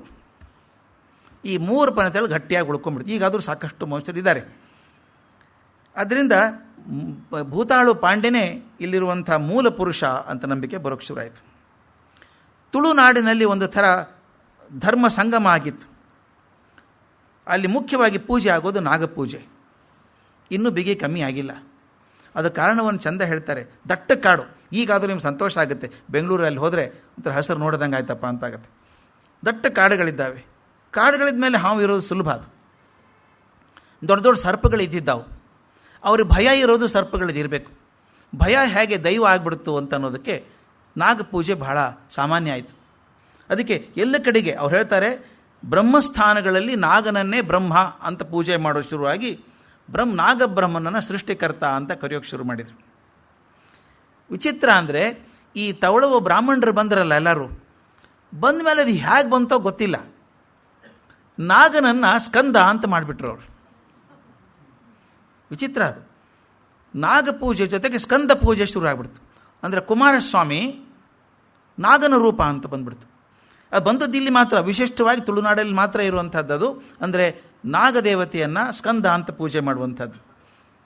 ತುಳು ಭಾಷೆಯಲ್ಲಿ ಕುಕ್ಕೆ ಅಂದರೆ ಮಗ ಅಥವಾ ಮಗು ಅಂತ ಹೆಸರು ಅರ್ಥ. ನಮ್ಮ ಮಂಜೆ ಗೋವಿಂದ ಪೈಗಳು ಬರೀತಾರೆ, ತುಳು ಭಾಷೆಯಲ್ಲಿ, ಅಚ್ಚ ತುಳು ಭಾಷೆಯಲ್ಲಿ ಕುಕ್ಕೆ ಅಂದರೆ ಮಗ ಅಂತ ಅರ್ಥ. ಈಗ ಅರ್ಥ ಆಗತ್ತೆ. ಕುಕ್ಕೆಯಲ್ಲಿ ಆಗ್ತಿರೋದು ಕೂಡ ಸುಬ್ರಹ್ಮಣ್ಯ ದೇವರು ಅಂತ ಹೇಳ್ತೀವಿ. ಆಗೋದು ನಾಗಪೂಜೆನೇ. ಅಂದರೆ ನಾಗಪೂಜೆ ಜೊತೆಗೆ ಸ್ಕಂದ ಕೂಡ ಶುರು ಆಯಿತು. ಇದು ವಿಚಿತ್ರ ಪರಂಪರೆ ತುಳುನಾಡಲ್ಲಿ ಬಂತು. ಆದ್ದರಿಂದ ಸುಬ್ರಹ್ಮಣ್ಯ ಅಂತ ಪೂಜಿಸುವ ಸ್ಥಳಗಳೆಲ್ಲ ನಾಗಪೂಜೆ ಉಂಟು ಇವತ್ತಾದರೂ. ಕುಕ್ಕೆಯಲ್ಲಿ ಕೂಡ ಬಹಳ ದೊಡ್ಡದಾಗಿ ಮಾಡೋದು ನಾಗಪೂಜೆನೇ ಮಾಡೋದು. ಪ್ರಾಚೀನವಾದ ಧರ್ಮ ಅದು. ಇದರ ಜೊತೆಗೆ ಭೂತಾರಾಧನೆ ಇತ್ತು. ಯಾಕಂದರೆ ಇದೆಲ್ಲವೂ ಮುಂದೆ ಮಧ್ವಾಚಾರ್ಯ ಜೀವನದಲ್ಲಿ ಒಂದಿಲ್ಲ ಒಂದು ರೀತಿ ಬರ್ತದೆ. ಭೂತಾರಾಧನೆ ಬಹಳ ಮುಖ್ಯ. ಅಲ್ಲಿದ್ದಂಥ ಕಲ್ಕುಡುಕ, ಕಲ್ಲುಟಿಗ, ಕೋಟೆ ಚೆನ್ನೈರು, ಬೊಬ್ಬರ್ಯೆ, ಕೋಟಿಪುಂಜ, ಕಂಬೆರಲು ಇವೆಲ್ಲ ಪ್ರೇತಗಳು.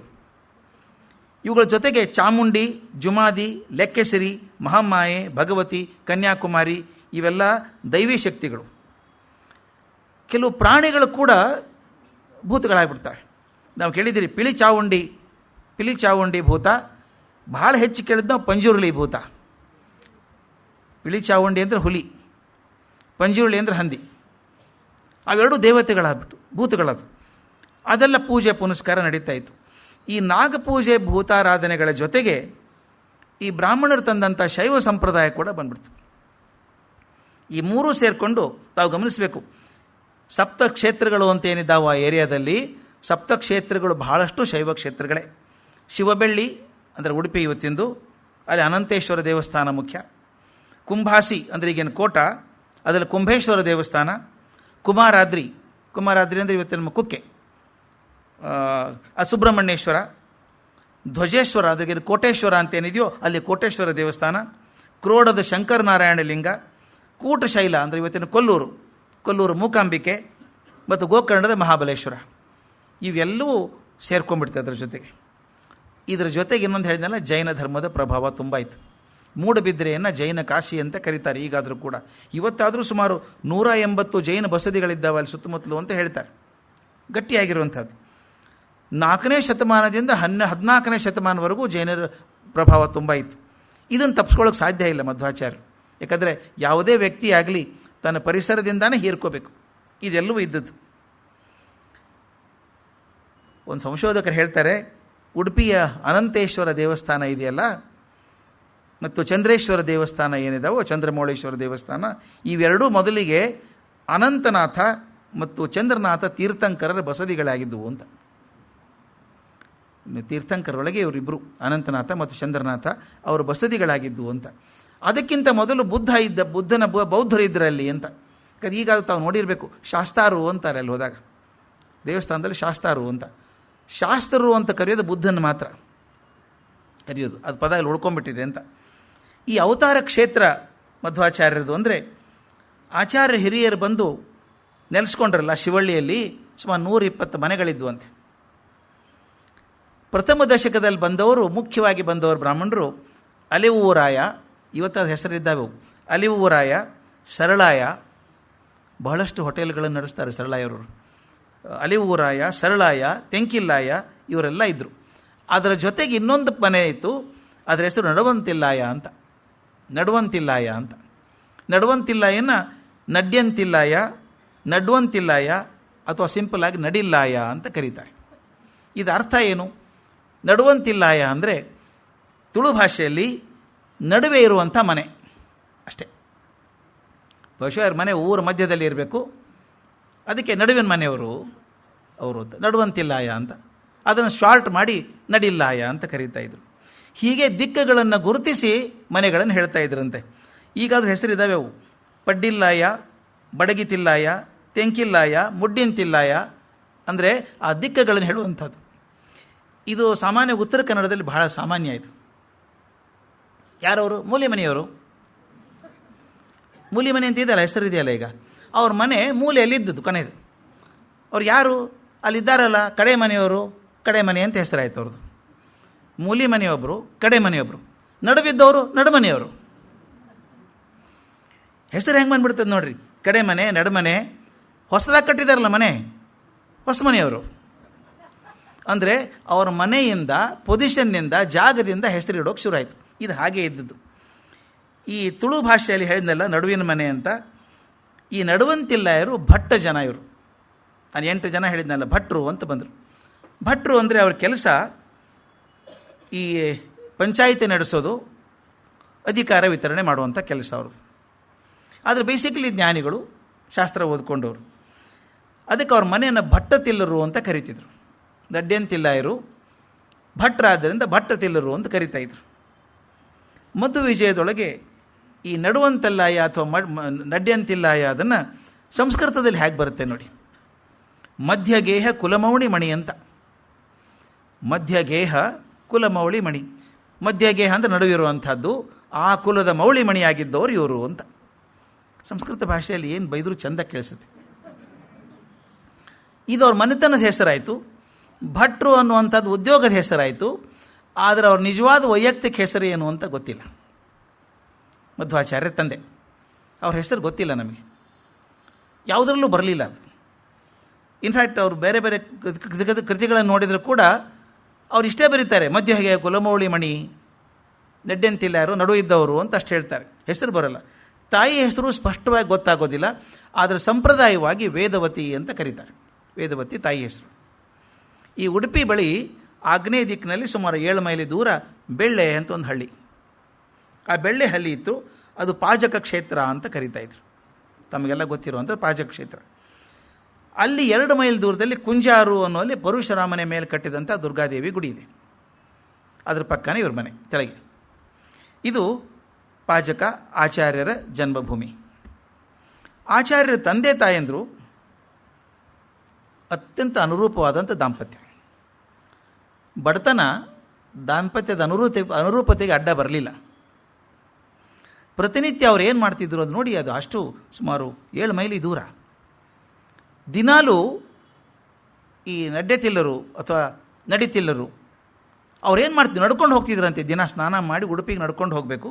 ಅಲ್ಲಿ ಮತ್ತೊಮ್ಮೆ ಸ್ನಾನ ಮಾಡಿ ಅನಂತೇಶ್ವರ ಸನ್ನಿಧಾನದೊಳಗೆ ಪ್ರವಚನಗಳನ್ನು ಕೊಡ್ತಾಯಿದ್ರು. ಅವ್ರಿಗಿಬ್ಬರು ಗಂಡು ಮಕ್ಕಳು ಹುಟ್ಟಿ ತೀರ್ಕೊಂಡ್ಬಿಟ್ಟಿತ್ತು. ಮೊದಲು ಒಬ್ಬ ಮಗಳಿದ್ಲು. ಅವರಿಗೆ ಅಪುತ್ರಸ್ಯ ಗತಿರ್ನಾಸ್ತಿ ಅಂತಿದೆಯಲ್ಲ, ಗಂಡ ಮಗ ಇಲ್ದಿದ್ದಾರೆ ಮೋಕ್ಷ ಸಿಗಲ್ಲ ಅಂತ. ಅದಕ್ಕೆ ಅವ್ರು ಏನು ಮಾಡಬೇಕು, ವಂಶೋದ್ಧಾರಕರ ಜನನ ಆಗಲಿ ಅಂತ ಬೇಡ್ಕೋತಾ ಇದ್ರು.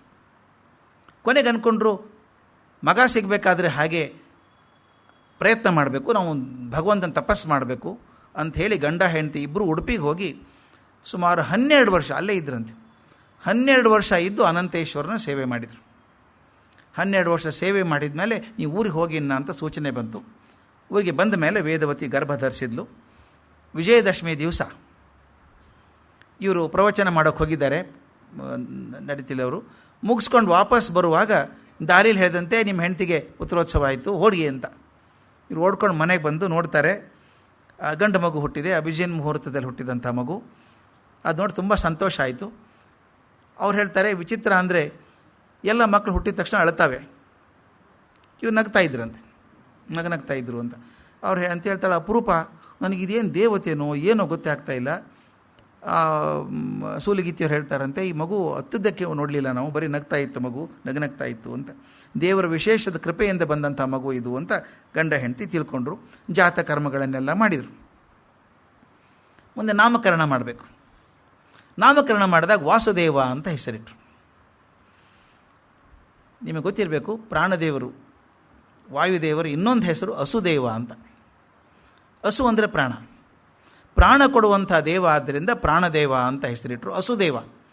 ಆದರೆ ವಿಶೇಷವಾಗಿ ಇದು ಸಾಮಾನ್ಯವಾದಂಥ ಅಸುದೇವ ಅಲ್ಲ. ಇವರು ಇಡೀ ಜಗತ್ತಿಗೆ ತತ್ವಜ್ಞಾನ ಬೋಧನೆ ಮಾಡಲಿಕ್ಕೆ ಬಂದಿರುವಂಥ ಮಗು. ಆದ್ದರಿಂದ ಈ ಹೆಸರು ವಿಶೇಷವಾದಂಥ ಅಸುದೇವ, ಆದ್ದರಿಂದ ಅದನ್ನು ವಾಸುದೇವ ಅಂತ ಕರೆದರು. ಈ ವಾಸುದೇವ ಮೋಕ್ಷಕ್ಕೆ ಕಾರಣವಾಗುವ ಜ್ಞಾನವನ್ನು ನೀಡಕ್ಕೆ ಬಂದಂಥ ಅಸುದೇವ, ಆದ್ದರಿಂದ ಅವನ ಹೆಸರು ವಾಸುದೇವ, ವಿಶೇಷವಾದ ಅಸುದೇವ, ಆದ್ದರಿಂದ ವಾಸುದೇವ ಅಂತ ಕರೆದರು.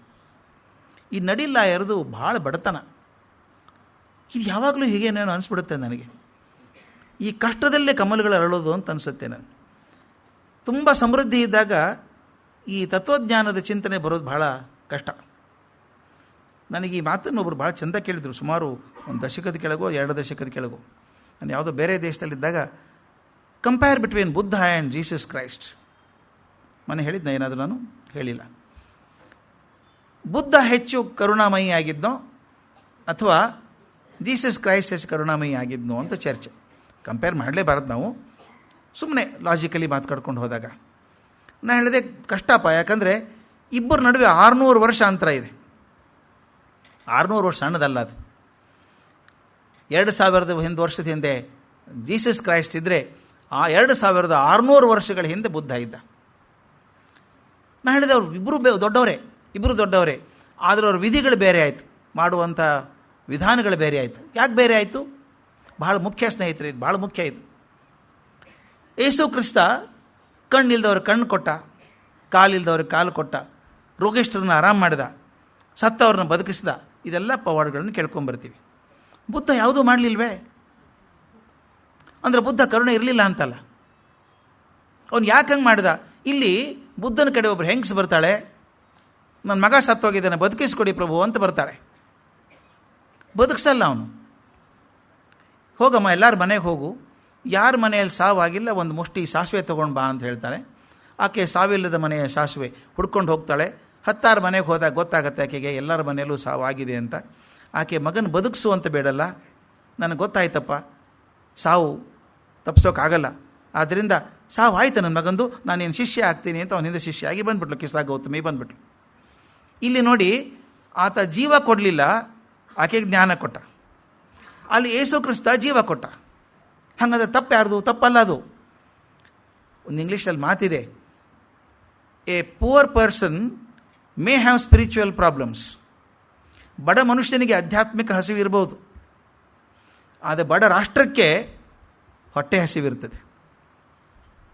A poor country has only physical problems. ಅತ್ಯಂತ ಬಡ ರಾಷ್ಟ್ರ ಇದ್ದಾಗ, ಕಿತ್ತಿ ತಿನ್ನುವಂಥ ಬಡತನ ದೇಶದಲ್ಲಿದ್ದಾಗ ಅಧ್ಯಾತ್ಮ ಬರಲ್ಲ, ಊಟ ಕೊಟ್ಟರೆ ಸಾಕು ಅಂತಾರೆ. ಅದಕ್ಕೆ ಸ್ವಾಮಿ ವಿವೇಕಾನಂದರು ಭಾಳ ಚೆಂದ ಹೇಳಿದರು, ಹಸಿದವ್ರ ಮುಂದೆ ಧರ್ಮದ ಮಾತಾಡಬೇಡ, don't teach philosophy on empty stomach. ಹೊಟ್ಟೆ ಖಾಲಿ ಇದೆ, ಬಾಪ ಕೂತ್ಕೋಪ ಕಠೋಪನಿಷತ್ ಹೇಳ್ತೀನಿ ಅಂದರೆ, ಎಲ್ಲಿ ಉಪನಿಷತ್ ಸ್ವಾಮಿ, ಊಟ ಕೊಡಿ ನಮಗೆ ಅಂತಾನು. ಆದರೆ ಹೊಟ್ಟೆ ತುಂಬಿದವನಿಗೆ ಇನ್ನೂ ಊಟ ಕೊಡೋಕ್ಕೋಗಿ, ಬೇಡ ಸ್ವಾಮಿ ನಮ್ಮ ಹೊಟ್ಟೆ ತುಂಬಿದೆ, ಏನದು ಒಳ್ಳೆ ಮಾತು ಹೇಳಿ ಅಂತಾನೆ. ಇದು ಆಗೋದು ಹೀಗೆ. ಬುದ್ಧ ಬದುಕಿದಾಗ ಭಾರತ ಅತ್ಯಂತ ಶ್ರೀಮಂತವಾಗಿತ್ತು, ಎಲ್ಲ ರೀತಿಯಿಂದ ಶ್ರೀಮಂತವಾದಂಥ ದೇಶ. ಅಲ್ಲಿ ದೈಹಿಕ ಆಕರ್ಷಣೆಗಳು, ದೈಹಿಕ ಅಪೇಕ್ಷೆಗಳಿಗಿಂತ ಆಧ್ಯಾತ್ಮಿಕ ಅಪೇಕ್ಷೆಗಳಿತ್ತು. ಅದನ್ನು ಬುದ್ಧ ಪೂರೈಸಿದ. ಯಾಕಂದರೆ ಇಲ್ಲಿ ಜನ ಹೊಟ್ಟೆ ತುಂಬಿದ್ದಾರೆ, ಅವ್ರಿಗೆ ಅಧ್ಯಾತ್ಮ ಮುಟ್ಟಿಸ್ಬೇಕು ಅಂತ ಹೋದ. ಆದರೆ ಜೆರೂಸಲಮಲ್ಲಿ ಯೇಸು ಕ್ರಿಸ್ತ ಬದುಕಿದಾಗ ಕಂಗಾಲಾಗಿದ್ದರು, ಊಟ ಇಲ್ಲ, ದೌರ್ಜನ್ಯ ಇತ್ತು ಮೇಲೆ ನಾಯಕರದು, ಬದುಕು ಕಷ್ಟ ಆದಾಗ ಅಲ್ಲಿ ಅಧ್ಯಾತ್ಮದ ಮಾತು ಅವ್ರು ಮುಟ್ತಿರಲಿಲ್ಲ. ಅದಕ್ಕೆ ಯೇಸು ಕ್ರಿಸ್ತ ಅವ್ರಿಗೆ ಬೇಕಾದಂಥ ದೈಹಿಕವಾದಂಥ ಬದುಕಿಗೆ ಬೇಕಾದಂಥ ಕಾಣಿಕೆಗಳನ್ನೇ ಕೊಟ್ಟ, ಇಲ್ಲಿ ಅಧ್ಯಾತ್ಮದ ಕಾಣಿಕೆಗಳನ್ನು ಕೊಟ್ಟ. ಇಬ್ಬರೂ ದೊಡ್ಡವರೇ, ಅವರು ತಮ್ಮ ತಮ್ಮ ಕಾಂಟೆಕ್ಸ್ಟಲ್ಲಿ ಕೆಲಸ ಮಾಡಿದರು. ನಾನು ಯಾಕೆ ಮಧ್ವಾಚಾರ್ಯ ಬ್ಯಾಕ್ಗ್ರೌಂಡ್ ಹೇಳ್ಕೊಂಡು ಬಂದೆ ಅಂದರೆ, ಅವ್ರು ಮಾಡೋದಕ್ಕೊಂದು ಹಿನ್ನೆಲೆ ಇರ್ತದೆ, ಹಿನ್ನೆಲೆ ಇಲ್ಲದೆ ಯಾರೂ ಮಾಡೋಕ್ಕಾಗೋದಿಲ್ಲ. ಆದ್ದರಿಂದ ಇಬ್ಬರು ದೊಡ್ಡವರೇ, ಆದರೆ ಅವ್ರ ದಾರಿಗಳು ಬೇರೆ ಇತ್ತು. ಇಲ್ಲಿ ನೋಡಿ, ಬಡತನದಲ್ಲಿ ಬಂದದ್ದು ಎಷ್ಟು ಅಂದರೆ, ಪುಟ್ಟ ಮಗು ಇದೆ ಮನೇಲಿ, ಹಾಲಿಲ್ಲ, ಮನೆಗೆ ಬಡತನ, ಹಾಲು ಕೊಂಡ್ಕೊಳ್ಳೋ ಶಕ್ತಿ ಇಲ್ಲ. ನೋಡಿ ಆಗೇನಾಗ್ತದೆ ಅಂದರೆ, ಮೂಡಿಲ್ಲಾಯ ಅನ್ನುವಂಥ ಒಬ್ಬ ಶ್ರೀಮಂತ ಬ್ರಾಹ್ಮಣ ಈ ಮಗು ನೋಡ್ತಾ, ಇಂಥ ತೇಜಸ್ವಿ ಮಗು, ತೊಂದರೆ ಆಗಬಾರ್ದು ಅದಕ್ಕೆ ಅಂಥೇಳಿ ಒಂದು ಹಸು ದಾನ ಮಾಡ್ತಾನೆ, ಮಗುಗೆ ಹಾಲಾಗಲಿ ಅಂತ ಕೊಡ್ತಾನೆ. 3 ತಿಂಗಳಾದಮೇಲೆ ಮಗುಗೆ ನಮ್ಮಲ್ಲೊಂದು ನಿಷ್ಕ್ರಮಣ ಮುಹೂರ್ತ ಅಂತ ಒಂದು ಬರ್ತದೆ. ಅಂದರೆ ಮೊದಲನೇ ಬಾರಿಗೆ ಮಗುನ ಹೊರಗಡೆ ಕರ್ಕೊಂಡು ಹೋಗೋದು ಅಂತ, ಅದೊಂದು ಸಂಭ್ರಮದ ಕೆಲಸ ಅದ ಆವಾಗ. ಈಗ ಅದಿಲ್ಲ. ಈಗ 10 ದಿವಸಕ್ಕೆ ಪ್ಯಾಕಪ್ ಮಾಡಿ ಹೊರಗೆ ಹೋಗ್ಬಿಡೋದು, ಹಾಗೆ ಇರ್ತದೆ. ಅದು ಕಾರಣ ಏನಿತ್ತು ಅಂದರೆ, 3 ತಿಂಗಳು ಹೊರಗಡೆ ಹುಡುಗ ಹೋಗೋದು ಬೇಡ, ಮಗು ಹೋಗೋದು ಬೇಡ, ಹೊರಗಿನ ವಾತಾವರಣ ಅದಕ್ಕೆ ಆರೋಗ್ಯ ಕೆಡಿಸೋದು ಬೇಡ ಅಂತಿಟ್ಟು 3 ತಿಂಗಳಾದಮೇಲೆ ಈಗ ಒಂದು ಜಗತ್ತು ನೋಡಲಿಕ್ಕೆ ಕಣ್ಣು ತೆಗೆದು. ಎಷ್ಟು ಅದ್ಭುತ ಕಲ್ಪನೆ ಸ್ವಾಮಿ ನಮ್ಮದು. ಮಗು ಬರೆಯಲೇ ಮನೇಲಿ ಉಳಿಸ್ಕೊಂಡ್ಬಿಟ್ರೆ ಜಗತ್ತಿನ ಕಲ್ಪನೆ ಬರೋಲ್ಲ. ಆ 3 ತಿಂಗಳು 4 ತಿಂಗಳು ನೋಡಿ ಆ ಏಜ್ ಹೆಂಗಿದೆ ಅಂದರೆ, ಅದು ಎಷ್ಟು ಚಂದ. 3 ತಿಂಗಳಿಗೆ ಯಾಕೆ ಮಾಡಿದ್ದಾರೆ ಅಂದರೆ, ಮಗು ಬೆಳೀತಾ ಇದ್ದಾಗ ನೀವು ಗಮನಿಸಿರಬೇಕು, 3 ತಿಂಗಳಾಗೋ ತನಕ ಯಾರು ಎತ್ಕೊಂಡ್ರ ಕಡೆ ಹೋಗ್ಬಿಡುತ್ತೆ ಮಗು, ಅದು ಗೊತ್ತೇ ಆಗಲ್ಲ. 3 ತಿಂಗಳಾದಮೇಲೆ ತಾಯಿ ಗುರುತಿಡಿತದೆ, ಬೇರೆದು ಎತ್ಕೊಂಡ್ರೆ ಅಳೋಕ್ಕೆ ಶುರು ಮಾಡ್ತದೆ. ಈ ಸ್ಟಾರ್ಟ್ ರಿಕಗ್ನೈಸಿಂಗ್ ಪೀಪಲ್, ತನ್ನವ್ರು ಯಾರು ಯಾರಲ್ಲ ಅಂತ ಗೊತ್ತಾಗೋಕ್ಕೆ ಶುರು ಆಗ್ತದೆ. ಈ ಜಗತ್ತನ್ನು ನೋಡಬೇಕದು, ಹೊಸ ಕಣ್ಣು, ಹೊಸ ಬುದ್ಧಿ, ಜಗತ್ತಿನ ದರ್ಶನ ಆಗಬೇಕು. ಹೊರಗಡೆ ಕರ್ಕೊಂಡು ಹೋಗ್ಬೇಕು, ಮಗುನ ಮನೇಲಿ ಕೂಡಿಸ್ಕೊಳ್ಳೋಂಗಿಲ್ಲ.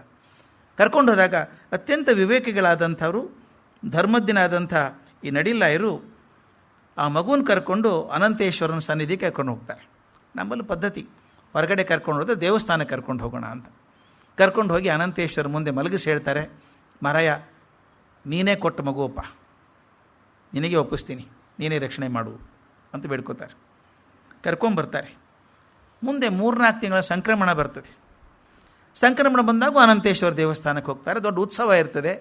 ಉತ್ಸವ ಮುಗಿಸಿ, ಪೂಜೆ ಎಲ್ಲ ಮುಗಿಸಿ ತಾನು ಊರಿಗೆ ಹೋಗ್ಬೇಕಲ್ಲ, ಪಾಜಕಕ್ಕೆ ಹೋಗಬೇಕು ಅಂದಾಗ ರಾತ್ರಿ ಆಗಿಬಿಡ್ತದೆ.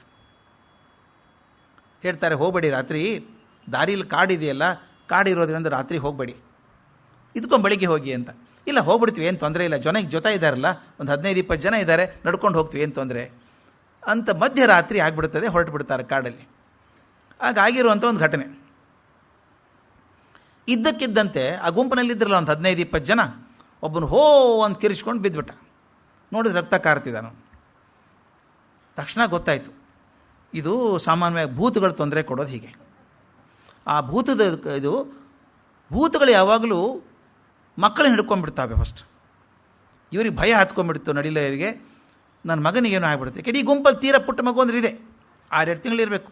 ಆ ಪುಟ್ಟ ಮಗು ಅದ್ರ ಮೇಲೆ ಬರ್ತದೆ ಭೂತನ ಸಿಟ್ಟು ಅಂತ. ಹೇಗೆ ಕಾಪಾಡ್ಕೊಳ್ಳೋದು ಮಗುವನ್ನ ಅಂದ್ಕೊಂಡು ಇನ್ನೊಬ್ಬ ಹೋ ಅಂತ ಕೂತ್ಕೊಂಡು ಅವನು ಬಿದ್ದ. ಒಬ್ಬೊಬ್ಬರಿಗೆ ಬರ್ತದೆ ಅಂತ. ಆ ಹೊತ್ತಿಗೆ ಭೂತ ರಕ್ತಕಾರ ಬಿದ್ದಿದ್ದಾನಲ್ಲ ಮನುಷ್ಯ, ಅವನ ದೇಹದಲ್ಲಿ ಬಂದು ಜೋರಾಗಿ ಕೂಕ್ಕೊಂತು. ಏನು ಮೂರ್ಖರಿದ್ದೀರೋ ನೀವು, ಈ ಕಾಲದಲ್ಲಿ ಬರೋದ ಕಾಡಲ್ಲಿ, ನಮ್ಮ ಸಂಚಾರದ ಅವಧಿ ಇದು, ನಾವು ರಾತ್ರಿ ಅಡ್ಡಾಡೋರು ನಾವು. ಈ ಕಾಲಕ್ಕೆ ಯಾರಾದರೂ ಬಂದರೆ ಪ್ರಾಣಕ್ಕೆ ಸಂಚಿಕಾರನೇ ಬಿಡೋಲ್ಲ ನಾವು ಅವ್ರನ್ನೆಲ್ಲನೂ. ಅಂಥದ್ದು ಬಂದುಬಿಟ್ಟಿದ್ದೀರಿ ಮೂರ್ಖರು ನೀವು, ನಿಮ್ಮನ್ನು ಯಾರೂ ಉಳಿಸ್ಬಾರ್ದು. ಆದರೆ ಏನು ಮಾಡೋದು, ಅವ್ನು ಕರ್ಕೊಂಬಂದಿದ್ದೀರಲ್ಲ ಮಗುನ, ಆ ಮಗು ಇರೋದ್ರಿಂದ ನಿಮ್ಮನ್ನು ಏನೂ ಮಾಡೋಕ್ಕಾಗಲ್ಲ, ಅದು ಮಗು ಅಲ್ಲ, ಲೋಕೋತ್ತರವಂಥ ವ್ಯಕ್ತಿ ಅದು ಅಂತ ಹೇಳಿ ಹೋಗ್ಬಿಡ್ತಂತೆ ಭೂತ. ಆಗ ಇವರಿಗೆಲ್ಲರಿಗೂ ಅನ್ನಿಸ್ತಂತೆ, ನಾವು ಮಗುನ ಉಳಿಸ್ಕೊಳ್ಳಿಲ್ಲ, ಮಗು ನಮ್ಮನ್ನು ಉಳಿಸ್ತು ಅಂತ. ಸಣ್ಣ ಮಗು, 6-7 ತಿಂಗಳ ಮಗು, ಭೂತ ಹೇಳೋಯ್ತು, ಆ ಮಗು ಇರೋದ್ರಿಂದ ನಿಮ್ಮನ್ನು ಏನೂ ಮಾಡೋಕ್ಕಾಗಲ್ಲ, ಲೋಕೋತ್ತರವಾದಂಥ ಶಕ್ತಿ ಅದು, ಚೆನ್ನಾಗಿ ಕಾಪಾಡ್ಕೊಳ್ಳಿ ಅಂತ ಹೇಳೋಯ್ತು. ಇದಾದಮೇಲೆ ಮುಂದೊಂದು ತಿಂಗಳಿಗೆ ಆಗಿರಬೇಕು. ಭಾಳ ಚೆಂದ ಬರೀತದೆ ಮಧ್ವವಿಜಯದಲ್ಲಿ, ಭಾಳ ಚೆಂದ ಬರೀತಾರೆ ಅದನ್ನು ಟ್ರಾನ್ಸ್ಲೇಷನ್ ಕೂಡ ಬನ್ನಂಜಿಯವ್ರು ಭಾಳ ಅದ್ಭುತವಾಗಿದೆ ಅದು. ಅದ್ಭುತ ಟ್ರಾನ್ಸ್ಲೇಷನ್ ಅದು, ಪದ್ಯ ಓದ್ದಂಗೆ ಅನಿಸುತ್ತೆ, ಅಷ್ಟು ಚಂದ ಮಾಡಿದ್ದಾರೆ. ತಾಯಿಗೆ ಎಲ್ಲೋ ಹೋಗಬೇಕಾಗಿತ್ತು, ಯಾರೋ ಹೆಣ್ಮಕ್ಳು ಸಹಾಯಕ್ಕೆ ಕರೆದಿದ್ದಾರೆ, ಇವ್ರು ಹೋಗಬೇಕು.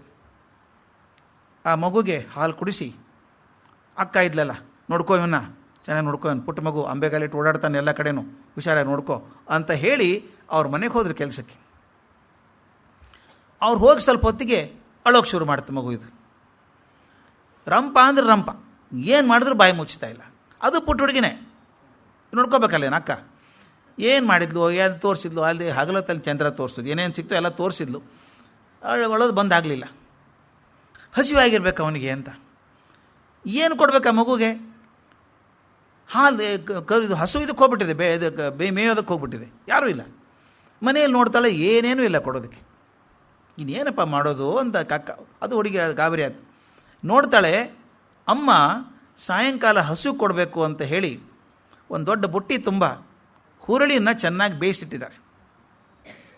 ದನಕ್ಕೆ ಕೊಡಬೇಕಲ್ಲ, ಹಸು ಕೊಡಬೇಕಲ್ಲ ಅಂಥೇಳಿ ಹುರುಳಿ ಚೆನ್ನಾಗಿ ಬೇಯಿಸಿ ಆ ಬುಟ್ಟಿ ತುಂಬ ಇಟ್ಟಿದ್ದಾರೆ. ಹಾಗೆ ಏನು ಮಾಡಬೇಕು ಅಂತ ತೋಚಲಿಲ್ಲ. ಆ ಹುರುಳಿ ಬುಟ್ಟೆ ಇತ್ತಲ್ಲ ಬೇಯಿಸಿಟ್ಟಿದ್ದು, ತನ್ನ ಮಗು ಮುಂದೆ ಇಟ್ಬಿಟ್ಲು. ಮಗು ಚೆನ್ನಾಗಿ ಕೂತ್ಕೊಂಡು ಇಡೀ ಬುಟ್ಟಿ ಹುರುಳಿ ತಿಂದ್ಬಿಡ್ತು. 6-7 ತಿಂಗಳ ಮಗು ಒಂದು ಬುಟ್ಟಿ ಹುರುಳಿ ತಿನ್ನೋದು ಅಂದರೆ ಒಂದು ಹಸು ಹೊಟ್ಟೆ ತುಂಬುವಷ್ಟಿರುವಂಥ ಹುರುಳಿ ಮಗು ತಿಂದು ಕೂತ್ಕೊಂಡ್ಬಿಡ್ತು.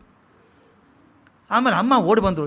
ನಾನು ಏನು ಮಾಡಿಬಿಟ್ಟೆ, ಇಷ್ಟೊತ್ತಾಗ್ತದೆ ಅಂತ ಅಂದ್ಕೊಂಡಿರಲಿಲ್ಲ, ಬೇಗ ಹೋಗ್ತೀನಿ ಅಂದ್ಕೊಂಡಿದ್ದೆ, ತಡ ಆಯ್ತಲ್ಲ ಅಂತ ಒದ್ದಾಡ್ಕೊಂಡು ಬಂದರು. ಮಗು ಅಳ್ತಿರ್ತಾನೆ ಅಂತ ಕೂತಿದ್ದಾನೆ, ಅಳು ಲಕ್ಷ ನಗ್ನಗ್ತಾ ಕೂತಿದ್ದಾನೆ, ಉತ್ಸಾಹದಿಂದ ಕೂತಿದ್ದಾನೆ. ಕೇಳಿದ್ಲು, ಏನಾಯಿತು ತುಂಬ ಅವನು, ಏನು ಮಾಡಿದೆ, ಏನು ಮಾಡಲಿ, ಏನೂ ಇಲ್ಲ ಕೊಡಲಿಕ್ಕೆ, ಅದೇನು ಕೊಟ್ಟೆ? ಆ ಹಸುವಿನ ಹುರುಳಿ ಇತ್ತಲ್ಲ ಬುಟ್ಟಿ ಪೂರ್ತಿ ಇಟ್ಬಿಟ್ಟೆ. ಅಯ್ಯೋ ಕರ್ಮವೇ, ಪುಟ್ಟ ಮಗುಗೆ ತಿನ್ನಿಸ್ಬಿಟ್ಟೆ ಅದನ್ನು ಅಂತ. ಎಷ್ಟು ತಿಂದ ಅವನು ಅಂತ ಕೇಳಿದ್ಲು. ಅಷ್ಟು ಇಷ್ಟಿಲ್ಲ, ಬುಟ್ಟಿ ಪೂರ ಖಾಲಿ ಆಗಿದೆ ಅಂದು. ಆಕೆ ಎದೆ ಹೊಡೆದೋಯ್ತು. ತರುಣ್ರು ತಿನ್ನೋಕೆ ಸಾಧ್ಯ ಇಲ್ಲ ರೀ ಹುರುಳಿ ಅದನ್ನು, ಆ ಮಟ್ಟದ್ದು. ಇದು ಹ್ಯಾಂಗೆ ಏನಾದಿತ್ತಪ್ಪ ಮಗುಗೆ ಅಂತ ಗಾಬರಿ ಆಗಿಬಿಡ್ತು. ಏನಾಗ್ಬಿಡ್ತದೋ ಮಗುಗೆ ಅಂತ ಚಿಂತೆ. ಏನೂ ಆಗಲಿಲ್ಲ, ಅಜೀರ್ಣ ಕೂಡ ಆಗಲಿಲ್ಲ. ಆಕೆ ಹೇಳ್ತಾಳೆ, ಪುಟ್ಟ ಮಗುಗೆ ಅಜೀರ್ಣ ಕೂಡ ಆಗಲಿಲ್ಲ. ಅದಕ್ಕೆ ಅನಿಸುತ್ತೆ, ಅವ್ರು ಹೇಳ್ತಾರೆ, ಇದು ಬಹುಶಃ ಇದು ಪ್ರಾಣದೇವರ ಶಕ್ತಿ, ಇದು ಮನುಷ್ಯ ಮಾತ್ರ ಶಕ್ತಿಯಿಂದ ಸಾಧ್ಯ ಇಲ್ಲ. ಕಲ್ಪನೆ ಮಾಡೋಕ್ಕೆ ಸಾಧ್ಯ ಇದೆ ಏನ್ರಿ? ನಾವು 20 ವರ್ಷ ಹುಡುಗರು ತಿನ್ನೋಕ್ಕೆ ಸಾಧ್ಯ ಇಲ್ಲ. ಒಂದು ಬಾಟ್ಲು ತಿಂದರೆ ಸಾಕ್ರಿ, 2ನೇ ಬಾಟ್ಲು ಡೈಜೆಷನ್ ಆಗೋಲ್ಲ ಅಂತಾರೆ. ಇದೊಂದು ಬುಟ್ಟಿ ಹುರುಳಿ 7 ತಿಂಗಳ ಮಗು ತಿನ್ನೋದಂದರೆ ಅದು ಪವಾಡ ಅಂತಲ್ಲ, ಅರಗಿಸ್ಕೊಳ್ಳೋ ಶಕ್ತಿ ಬೇಕಲ್ಲ ಸ್ವಾಮಿ. ತಿನ್ನೋದೇನೋ ತಿಂದ್ಬಿಡ್ಬೋದು. ನಾನು ನೋಡಿದ್ದು, ನಿಮ್ಗೆ ನಂಬ್ತಿರೋ ಇಲ್ಲೋ, ನಂಬೋದು ಕಷ್ಟ ನೀವು. ನಾನು ಕಂಡದ್ದಾದ್ದರಿಂದ ಹೇಳಬೇಕು. ನಮ್ಮಲ್ಲಿ ಕೆಲವರು ಇದ್ದರು, ಹೊನ್ವಾಡ್ ಬಾಳು ಮಾಮ ಅಂತ ಇದ್ದರು ನಮ್ಮಲ್ಲಿ. ಭಾಳ ದೊಡ್ಡ ಕೆಲಸ ಮಾಡೋರು, ಭಾರಿ ಶ್ರೀಮಂತರು, 400 ಎಕರೆ ಜಮೀನು, ಭಾರಿ. ಅದು ಶ್ರೀಮಂತಿಗೆ ಒಂದು ಚೂರು ಗರ್ವ ಇಲ್ಲ. ಊರಲ್ಲಿ ಯಾರದೇ ಮದುವೆ ಆದರೂ ಕೂಡ ಅವರೇ ಹೋಗಿ ಸೇವೆ ಮಾಡೋದು. ಸೇವೆ ಅಂದ್ರೇನು, ಇದು ಅದು ಅಂತಿಲ್ಲ, ಎಲೆ ಎತ್ತೋದ್ರಿಂದ ಹಿಡಿದು ಎಲ್ಲ ಕೆಲಸ ಮಾಡಬೇಕು. ಮಾಡಿದಲ್ಲಿ 4-5 ಜನ ಇವರು ಕೆಲಸ. ಸಣ್ಣವರೆಲ್ಲ ಅವ್ರು ವಯಸ್ಸಾದವರು, 50-55 ವರ್ಷ ಆದವರು. ನಾನು ನೋಡಿದಾಗ 55 ವರ್ಷ ಇತ್ತು ಅವ್ರಿಗೆ. ಊಟ ಆದಮೇಲೆ ಅವ್ರ ಪದ್ಧತಿ ಏನು ಅಂದರೆ, 5 ಜನ ಪಟ್ಟಾಗಿ ಕೂತ್ಕೋಬೇಕು ಊಟಕ್ಕೆ. ನೀವು ಅಡುಗೆ ಏನಾದರೂ ಮಾಡ್ಕೊಳ್ಳಿ ಮದುವೆಗೆ, ಅವ್ರಿಗೆ ಮಾತ್ರ ಹೈಗ್ರೀವ ಮಾಡಬೇಕು. ಹೈಗ್ರೀವ ಅಂದರೆ ಗೊತ್ತಲ್ಲ, ಹೈಗ್ರೀವ ಮಾಡಬೇಕು, ಎಲೆಯಲ್ಲಿ ಹಾಕಬೇಕು. ಅವರಿಷ್ಟು ಮುದ್ದೆ ಹೈಗ್ರೀವ್ ಹಾಕಿದ ತಕ್ಷಣ ಅವ್ರು ಮೊದಲೇ ಕೆಲಸ ಏನು ಮಾಡೋದು ಅಂದರೆ, ಕೈಯಿಂದ ಕಟ್ಟೆ ಮಾಡಿಬಿಡೋದು, ಅದನ್ನು ಕಟ್ಟೆ ಮಾಡೋದು. ಆ ಮದುವೆ ಆದಂಥ ಹುಡುಗ ಹುಡುಗಿ ಯಾರೇ ಇರಲಿ, ಅವ್ರು ಬಂದು ತುಪ್ಪ ಹಾಕಬೇಕು ಅದಕ್ಕೆ. ಅವ್ನು ನಾಜೂಕಿನ ಹುಡುಗ, ಮದುವೆ ಆದವನು, ಚಮಚಾದಿಂದ ಹಾಕೋಕೆ ಬಂದ. ಬೈದ್ರು, ಹೇಯ್ ಹೋಗೋ, ನಿನಗೇನು ಹಾಕ್ತೀನಿ, ಮಪ್ಪನ ಕರಿ ಅಂದರು.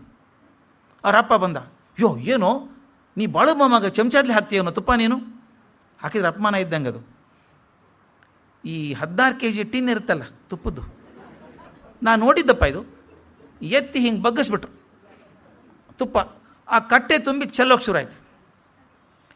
ವೇಸ್ಟ್ ಮಾಡಬೇಡೋ ಅಂದರು. ಒಂದು ನಿಮಿಷ ಇರು, ತೋಳು ಏರಿಸಿ ಬಗ್ಸೆ ಹಿಡಿದು ಕೂತರು.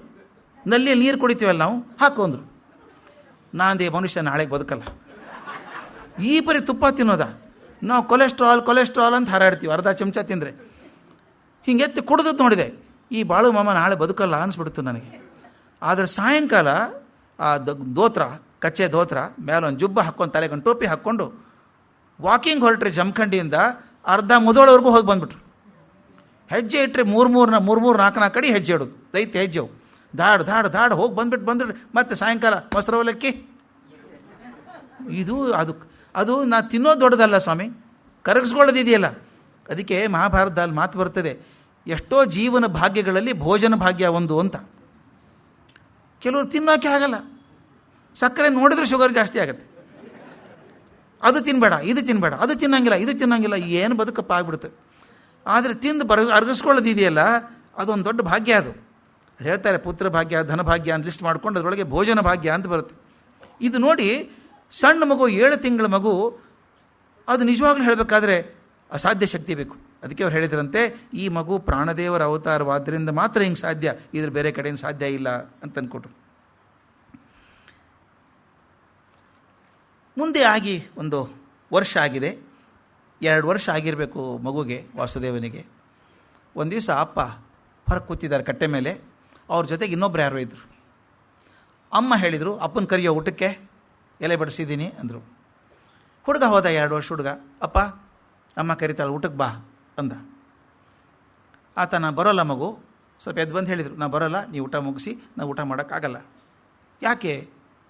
ಅಪ್ಪ ಹೇಳಿದ್ರಂತೆ, ನಾನು ಎತ್ತು ಕೊಂಡುಕೊಂಡಿದ್ದೀನಲ್ಲ, ನನಗೆ ಎತ್ತು ಕೊಟ್ಟಂಥ ಶ್ರೀಮಂತ ಬಂದಿದ್ದಾನೆ, ದುಡ್ಡು ಕೊಟ್ಟಿಲ್ಲ ಅದಕ್ಕೆ, ನಾಯಿನ ಕೊಡೋಕ್ಕಾಗಿಲ್ಲ ನನಗೆ, ದುಡ್ಡು ಕೊಡೋದ್ರದ್ದು ಹೋಗಲ್ಲ ಅಂತ ಕೂತಿದ್ದಾನು. ನಾನೀಗ ಸಾಲಗಾರ ಆಗಿದ್ದೀನಿ, ಸಾಲಗಾರ ಆಗಿ ಸಾಲ ಮುಟ್ಸೋವರೆಗೂ ನಾನು ಊಟ ಮಾಡೋ ಹಂಗಿಲ್ಲ. ಆದ್ದರಿಂದ ಅವ್ರನ್ನ ತೃಪ್ತಿ ಮಾಡಿ ಕಳಿಸ್ಬೇಕು. ಇದು ನನಗೇನು ಮಾಡಲ್ಲ, ಅವ್ರು ಇರೋ ತನಕ ಊಟ ಮಾಡೋಕ್ಕಾಗಲ್ಲಪ್ಪ, ನೀವು ಊಟ ಮಾಡಿ ಹೋಗು ಅಂದರು. ಅಮ್ಮನಿಗೆ ಹೋಗಿ ಹೇಳ್ದ, ಅಮ್ಮ ಅಳೋಕೆ ಶುರು ಮಾಡಿದರು. ಗಂಡನ ಪರಿಸ್ಥಿತಿಗೆ ಸಾಲ ತೊಗೊಂಡದ್ದುಂಟು, ಕೊಡೋಕ್ಕಾಗ್ತಾಯಿಲ್ಲ, ಎಲ್ಲಿದ್ದು ಕೊಡ್ತಾರೆ ದುಡ್ಡು, ಪಾಪ ತಕ್ಷಣ ದುಡ್ಡಿಲ್ಲ ಅವ್ರ ಕಡೆಗೆ.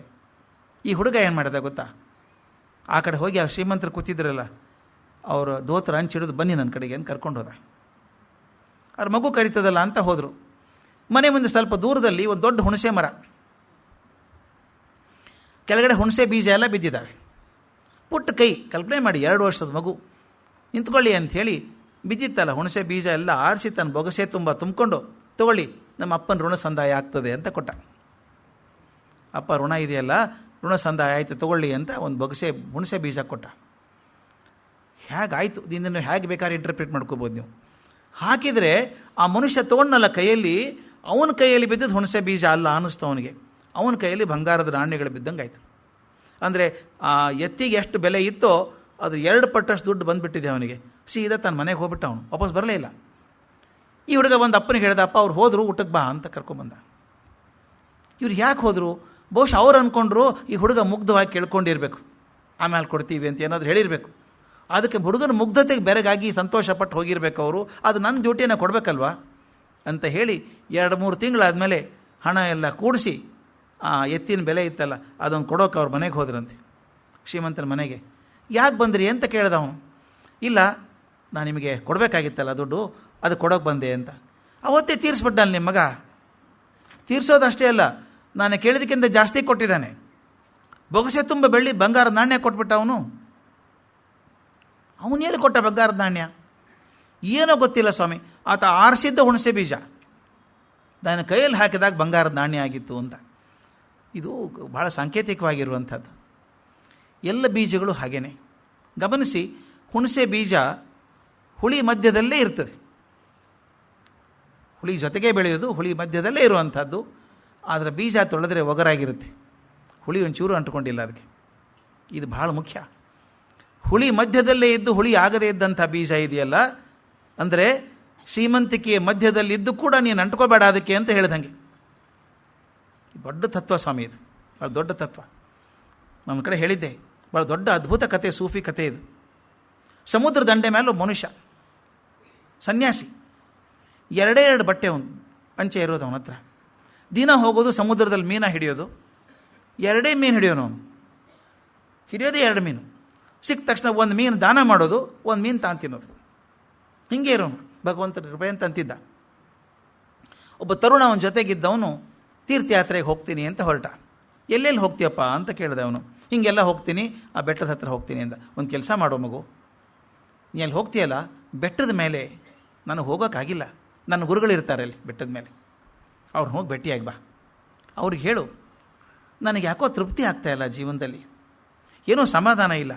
ಅವ್ರು ಕೇಳು, ಅವ್ರಿಗೆ ಗೊತ್ತಾಗ್ಬಿಡುತ್ತೆ, ಅಲ್ಲಿ ಕೂತ್ಕೊಂಡೇ ಗೊತ್ತಾಗುತ್ತೆ ಅವ್ರಿಗೇನು ಅಂಥೇಳಿ. ನನ್ನ ಜೀವನಕ್ಕೆ ಸಮಾಧಾನನೇ ಸಿಗ್ತಾ ಇಲ್ಲ, ಏನು ಮಾಡಬೇಕು ಅಂತ ಕೇಳ್ಕೊಂಡು ಬಾ, ಮರಿಬೇಡ ಮತ್ತೆ.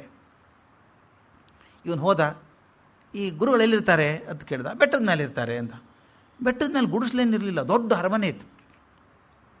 ಇವರಂದ ಅರಮನೆಯಲ್ಲಿ ಗುರುಗಳಿರ್ತಾರ? ಇವ್ರು ಹೋದ, ಮೇಲೆ ಹತ್ತಿ. ಗುರುಗಳಿರ್ತಾರೆ, ಇಲ್ಲೇ ಇರ್ತಾರೆ. ಅರಮನೆ ಅಂತ ತೋರಿಸೋರು ಎಲ್ಲರೂ. ಹೋಗಿ ನೋಡ್ತಾನೆ, ದೊಡ್ಡ ಬಾಗಿಲಿಗೆ ರತ್ನ ಹವಳ ಹಾಕಿದ್ದಾರೆ ಬಾಗಿಲಿಗೆ. ಆ ಶ್ರೀಮಂತಿಕೆಯ ತುದಿ ಅದು. ಎಲ್ಲ ಫಳಫಳ ಹೊಳೆಯುವಂಥ ಅಮೃತಶಿಲೆಗಳ ಕೆಳಗಡೆ ಎಲ್ಲಿ ನೋಡಿದ್ರೆ ರತ್ನ, ವೈಡೂರ್ಯ, ದೀಪ. ಇವನು ಬಾಗಿಲು ತಟ್ಟಿದ. ಬಾಗಿಲು ತೆರೆದ್ರು. 25 ಜನ ಹುಡುಗಿಯರು, ಅತ್ಯಂತ ಆಕರ್ಷವಾಗಿ ಹುಡುಗಿಯರು, ಚಂಚನ ಅಲಂಕಾರ ಮಾಡ್ಕೊಂಡು ನಿಂತಿದ್ದಾರೆ. ಗುರುಗಳೆಲ್ಲಿರ್ತಾರೆ? ಇಲ್ಲೇ ಇರ್ತಾರೆ ಅಂದರು. ಎಲ್ಲ ಇವನ ಗುರುಗಳಿಗೆ ಇಲ್ಲೇನು ಕೆಲಸ? ಇವರು ಧಾರ್ಮಿಕ ಗುರುಗಳಲ್ವಾ, ಸೂಫಿ ಸಂತರು.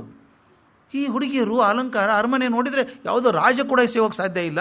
ಇವ್ರು ಯಾಕಿದ್ದಾರೆ ಇಲ್ಲಿ? ಅವ್ನು ಭೇಟಿ ಆಗಬೇಕಲ್ಲ, ಕೂತ್ಕೋಪ ಅಂದರು. ಅವ್ನು ತಿಂಡಿ ತಂದು ಕೊಟ್ಟರು ತಿನ್ನೋದಕ್ಕೆ. ಅವ್ನು ಜನ್ಮದಲ್ಲಿ ಕಂಡಿಲ್ಲ ಅಂತ ಒಳ್ಳೆ ತಿಂಡಿ ತಿಂದ. ಒಂದು ಅರ್ಧ ಸ್ವಾಮಿ ಗುರುಗಳು ಬಂದರು.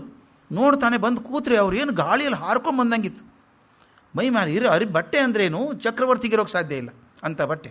ಆ ಕಿರೀಟ ಏನು, ಗರಿ ಏನು ಅದ್ರ ಮೇಲೆ, ಆ ಕೂತಂಥ ಸಿಂಹಾಸನ ಏನಿದೆಯೋ, ಅಯ್ಯೋ ಭಾರಿ ರಾಜ ಸಿಂಹಾಸನ ಇದ್ದಂಗಿತ್ತು. ಇವನು ಮಗ ಮೋಸಗಾರ ಇದ್ದಾನೆ. ಇವನು ಸುಮ್ಮನೆ ಸಂತ ಅಂತ ಹೇಳ್ಕೊ, ಸಂತರ ಲಕ್ಷಣನ ಇವು, ನೋಡಿ ಹೆಂಗಿದ್ದಾನೆ ಇವನು ಅಂದ. ಅಂದ್ಬಿಟ್ಟು ಮನಸ್ಸಿಗೆ ಕೊರಗಿತ್ತಲ್ಲ, ಏನು ಬಂದದ್ದು ಅಂತ ಅವ್ರು ಕೇಳಿದರು. ಏನಿಲ್ಲ ಸ್ವಾಮಿ, ನನ್ನ ಗುರುಗಳೊಬ್ಬರಿದ್ದಾರೆ, ಸಮುದ್ರ ದಂಡೆ ಮೇಲೆ ಇರ್ತಾರೆ, ಅವ್ರದ್ದೆಲ್ಲ ಹೇಳ್ದ. ಗೊತ್ತು ನನಗೆ ಅಂದರು ಅವರು. ಅವ್ರಿಗೇನು ಮನಸ್ಸಿಗೆ ಸಮಾಧಾನ ಇಲ್ಲಂತೆ, ನಿಮ್ಮನ್ನು ಕೇಳ್ಕೊಂಬ ಅಂತ ಹೇಳಿದ್ದಾರೆ. ಏನು ಮಾಡಿದ್ರೆ ಮನಸ್ಸಿಗೆ ತೃಪ್ತಿ ಆಗಿತ್ತು, ಕೇಳ್ಕೊಂಬ ಅಂತ ಹೇಳಿದ್ದಾರೆ. ಓ ಅವನ ಗೊತ್ತದು, ನನಗೆ ಗೊತ್ತು. ಅವ್ನು ಏನು ಪ್ರಾಬ್ಲಮ್ ನನಗೆ ಗೊತ್ತಿದೆ, ಸಮಸ್ಯೆ ಪರಿಹಾರ ಮಾಡ್ತೀನಿ. ಏನಾಗಿದೆ? ಏನಿಲ್ಲ, ಅವನು ಹೇಳು. ಆಸೆ ಜಾಸ್ತಿ ಇದೆ ಅವನಿಗೆ. ಅವನು ಯಾವತ್ತು ಆಸೆ ಬಿಡ್ತಾನೋ ಅವತ್ತು ಮನಃಶಾಂತಿ ಸಿಗ್ತದೆ ಅಂತ. ಇವನು ಖುದ್ದು ಹೋಗ್ಬಿಟ್ಟ. ಮತ್ತಾರಾದರೂ ಹೇಳಿದ್ರೆ ಸರಿ ರೀ, ಇವನು ಕೂತಿದ್ದಾರೆ, ಹಂಸ ತೋಲಿಕಾ ತಲುಪದ ಮೇಲೆ ಕೂತಿದ್ದಾನೆ. ಅರಮನೆ ವೈಭವ ಭೋಗ, ಅವನು ಪಾಪ ಏನೂ ಇಲ್ಲ, 2 ಪಂಚೆ ಬಿಟ್ಟರೆ ತಿನ್ನೋದೇ 1 ಮೀನು 1 ಮಾನ ದಾನ ಮಾಡ್ತಾನವನು. ಅವನಿಗೆ ಆಸೆ ಅಂತಾರಲ್ಲ ಇವರು. ಬಂದ ವಾಪಸ್ಸು.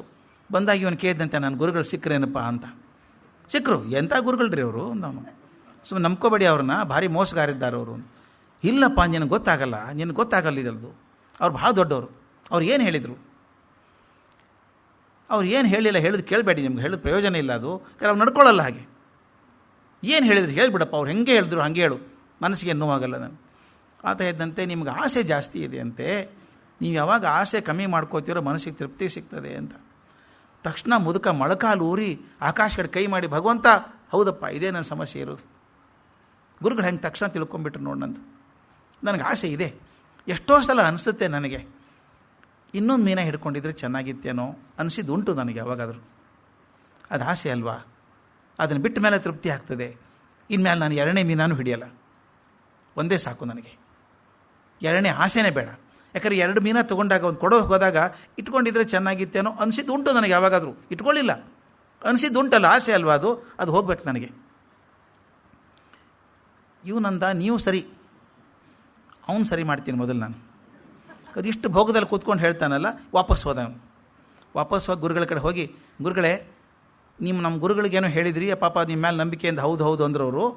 ನನಗೆ ಯಾಕೋ ನಿಮ್ಮದು ತುಂಬ ಅಂಟ್ಕೊಂಡ್ಬಿಟ್ಟಿದ್ದೀರಿ, ಇದಕ್ಕೆ ಸಂತತ್ವದ ಲಕ್ಷಣ ಕಾಣಿಸ್ತಾ ಇಲ್ಲ. ಹೌದಾ, ಹಂಗೆ ಅನ್ಸುತ್ತಾ ನಿನಗೆ ಅಂದರು. ಹೌದು ಅನಿಸುತ್ತೆ, ಬನ್ನಿ ನನ್ನ ಜೊತೆಗೆ ನೋಡೋಣ, ತೀರ್ಥಯಾತ್ರೆ ಹೋಗೋಣ ಅಂದರು. ನಡಿ ಎದ್ದೇ ಬಿಟ್ಟರು ಅವರು. ಆ ಗುರುಗಳು ನಡ್ಬಿಡು ಅಂದರು, ಹೊರಟೇ ಬಿಟ್ಟರು. ಇವ್ನು ಅಂದ್ಕೊಂಡಿರಲಿಲ್ಲ ಬಿಡ್ತಾರೆ ಅಂತ. ಸರ ಹೊರಟೇ ಬಿಟ್ರು, ನಡೆದುಬಿಟ್ರು. 1-2 ಮೈಲ್ ಹೋಗಿರಬೇಕು. ಆ ಭಿಕ್ಷದ ನೆನಪಾಯ್ತು ಅವನು ಇದ್ದೇನೋ, ಇವನು ಶಿಷ್ಯ ಜೋದಿದ್ದವನು. ಅಯ್ಯೋ, ನಾನು ಚೀಲ ಅಲ್ಲೇ ಬಿಟ್ಟು ಬಂದುಬಿಟ್ಟಿದ್ದೇನೆ ಮನೇಲಿ, ತೊಗೊಂಬರ್ತೀನಿ ಅಂತ ಓಡೋಕೆ ಹೊರಟ. ನಿಂತ್ಕೊಂಡ್ರು ಅವರು. ನೀವೊಂದು ಚೀಲ ಬಿಟ್ಟದ್ದು ಕೊಡ್ತಾ ಇದ್ದೀಯಾ?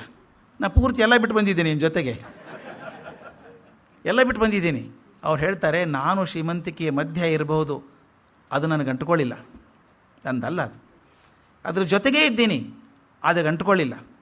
ಅದಕ್ಕೆ ಅವನು ವಾಪಸ್ ಗುರು ಹೇಳ್ತಾನೆ, ಯಾಕೆ ನನ್ನ ಗುರು ದೊಡ್ಡವನು ಅಂದರೆ, ಸ್ವಲ್ಪ ಏನಾದರೂ ದ್ರವ್ಯ ಬಂದುಬಿಟ್ರೆ ಅಂಟ್ಕೊಂಡ್ಬಿಡುತ್ತೆ ಮೈಗೆ. ಸ್ವಲ್ಪ ಏನಾದರೂ ಮರ್ಯಾದೆ ಬಂದುಬಿಟ್ರೆ, ಸ್ವಲ್ಪ ಹಣ ಬಂದುಬಿಟ್ರೆ, ಸ್ವಲ್ಪ ಗೌರವ ಬಂದುಬಿಟ್ರೆ ಅಂಟ್ಕೊಂಡ್ಬಿಡುತ್ತೆ. ನಾನೇ ನಿಜ ಹಾಗಾಗಿದ್ದೀನಿ ಅಂದ್ಕೊಂಡ್ಬಿಡ್ತಾರೆ. ಆ ಸಂಭ್ರಮದ ಮಧ್ಯೆ ಇದ್ದು ಕೂಡ ಸನ್ಯಾಸತ್ವ ಪಡ್ಕೊಳ್ಳೋದಿದೆಯಲ್ಲ, ಅದು ಬಹಳ ಕಷ್ಟದ್ದು. ಎಲ್ಲ ಬೀಜಗಳು ಹಾಗೇನೆ, ಹುಣಸೆ ಬೀಜನೂ ಹಾಗೇನೆ. ಹುಳಿಯ ಮಧ್ಯದಲ್ಲೇ ಇಟ್ಕೊಂಡು ಹುಳಿ ಆಗಲಿಲ್ಲ.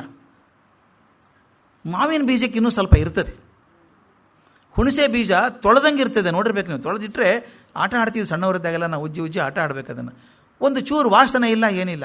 ಒಗರು ವಾಸನೆ, ತಿಂದರೆ ಒಗರು ಬರ್ತದೆ. ಕೆಲವರು ಅಡಿಕೆಯನ್ನು ತಿಂತಿದ್ರು, ಕೆಲವರು ಅದನ್ನು ಒಗರು ವಾಸನೆ ಬರ್ತದೆ. ಅಂದರೆ ಹುಣಸೆನ ಲಕ್ಷಣನೇ ಇಲ್ಲ. ಇದು ಭಾಳ ಮುಖ್ಯ. ಆ ಶ್ರೀಮಂತರಿಗೆ ಎಂಥ ಮೆಸೇಜ್ ಸಿಕ್ಬಿಡ್ತು ಅಂತಂದರೆ, ನಿಮ್ಮ ಹುಡುಗ ನನಗೆ ಪಾಠ ಕಲಿಸಿದ ಸ್ವಾಮಿ. ಹುಣಸೆ ಬೀಜ ಕೊಟ್ಟದ ಉದ್ದೇಶ ಏನು ಗೊತ್ತಾ? ಹುಣಸೆ ಮಧ್ಯದಲ್ಲಿದ್ದರೂ ಹುಳಿ ಮಧ್ಯೆ ಇದ್ದರೂ ಹುಳಿ ಆಗಲಿಲ್ಲ, ನಿಮ್ಮ ಶ್ರೀಮಂತಿಗೆ ಹುಚ್ಚಿ ಬಿಡಿ ಅಂದ. ನಾನು ನಾಳೆಯಿಂದ ನನ್ನ ಮನೆ ಬಿಟ್ಟು ಹೋಗ್ತಾ ಇದ್ದೀನಿ ತೀರ್ಥಯಾತ್ರೆಗೆ, ವಾಪಸ್ ಬರಲ್ಲ ಅಂತ ಹೋಗ್ಬಿಟ್ರು. ಇದು ದೊಡ್ಡ ಪವಾಡ ಅನಿಸ್ಬಿಡುತ್ತೆ ನನಗೆ. 2 ವರ್ಷದ ಮಗು ಅಪ್ಪನ ಋಣ ತೀರಿಸೋದ್ರ ಜೊತೆಗೆ ಆ ಯಾರು ದುಡ್ಡು ಕೊಟ್ಟಿದ್ರೋ ಅವ್ರಿಗೆ ಕೂಡ ಒಂದು ಪ್ರಾಪ್ತಿಯಾಗೋ ಹಾಗೆ ಮಾಡುವಂಥದ್ದು. ಇವೆಲ್ಲ ಪರಂಪರೆಗಳು ಹಾಗೆ ಬರ್ತಾ ಹೋಗ್ತವೆ, ಕಥೆಗಳು ಬರ್ತಾ ಹೋಗ್ತವೆ. ಇನ್ನೊಂದು ಘಟನೆ ಹೇಳಿಬಿಟ್ಟು, ಈ ತಕ್ಷಣದ ಪ್ರೇರಣೆ ಅಂತ. ಆ ಸನ್ಯಾಸಿ ಶ್ರೀಮಂತರಿಗೆ ಆಯ್ತಲ್ಲ, ಹುಣಸೆ ಬೀಜ ತೊಗೊಂಡ ತಕ್ಷಣ ಅವರಿಗೆ ಬಂಗಾರದ ನಾಣ್ಯ ಕಾಣಿಸಿರ್ಬೋದು. ಆದರೆ ಮಗು ಹೇಳಿದ್ದೇನು ಅಂದರೆ, ಸಾಕಿನ್ನು ಹೋಗಿ ಅಂತ ಹೇಳ್ದಂಗೆ ಆಯಿತು, ಹೋಗ್ಬಿಟ್ಟು. ಈ ತಕ್ಷಣದ ಪ್ರೇರಣೆ ಸಾಮಾನ್ಯವಾಗಿ ಎಲ್ಲ ಕಡೆಗೆ ಬರೋಲ್ಲ, ಕೆಲವು ಸಲ ಬಂದುಬಿಡುತ್ತದೆ, ತಡೆಯೋಕ್ಕಾಗಲ್ಲ ಅದನ್ನು. ಗಂಡ ಆಫೀಸಿಗೆ ಹೊರಟಾಗ ಹೆಂಡ್ತಿ ಹೇಳಿದ್ದು, ನಿಮ್ಗೆ ಯಾವತ್ತಿಂದ ಹೇಳ್ತಾ ಇದ್ದೀನಿ, ನೀವೇನು ಮಾಡ್ತಾನೇ ಇಲ್ಲ ಕೆಲಸ. ಏನು? ಸಾಮಾನ್ಯವಾಗಿ ಹೆಂಡಂದ್ರಿಗೆ ಭಾಳ ಇಂಪಾರ್ಟೆಂಟ್ ಕೆಲಸ ನೆನಪಾಗೋದು ಆಫೀಸಿಗೆ ಹೊರಟಾಗಲೇ, ಅದು ಭಾಳ ಮುಖ್ಯ. ಏನು ಅಂತ ಕೇಳ್ದ. ನನ್ನ ತಮ್ಮ, ಹೆಂಡ್ತಿ, ನನ್ನ ತಮ್ಮ ಇದ್ದಾನಲ್ಲ, ಒಬ್ಬನೇ ಮಗ ನಮ್ಮ ಅಪ್ಪ ಅಮ್ಮನಿಗೆ, ಅವನೇನೋ ಸನ್ಯಾಸ ತಗೋತೀನಿ ಅಂತಿದ್ದಾನೆ.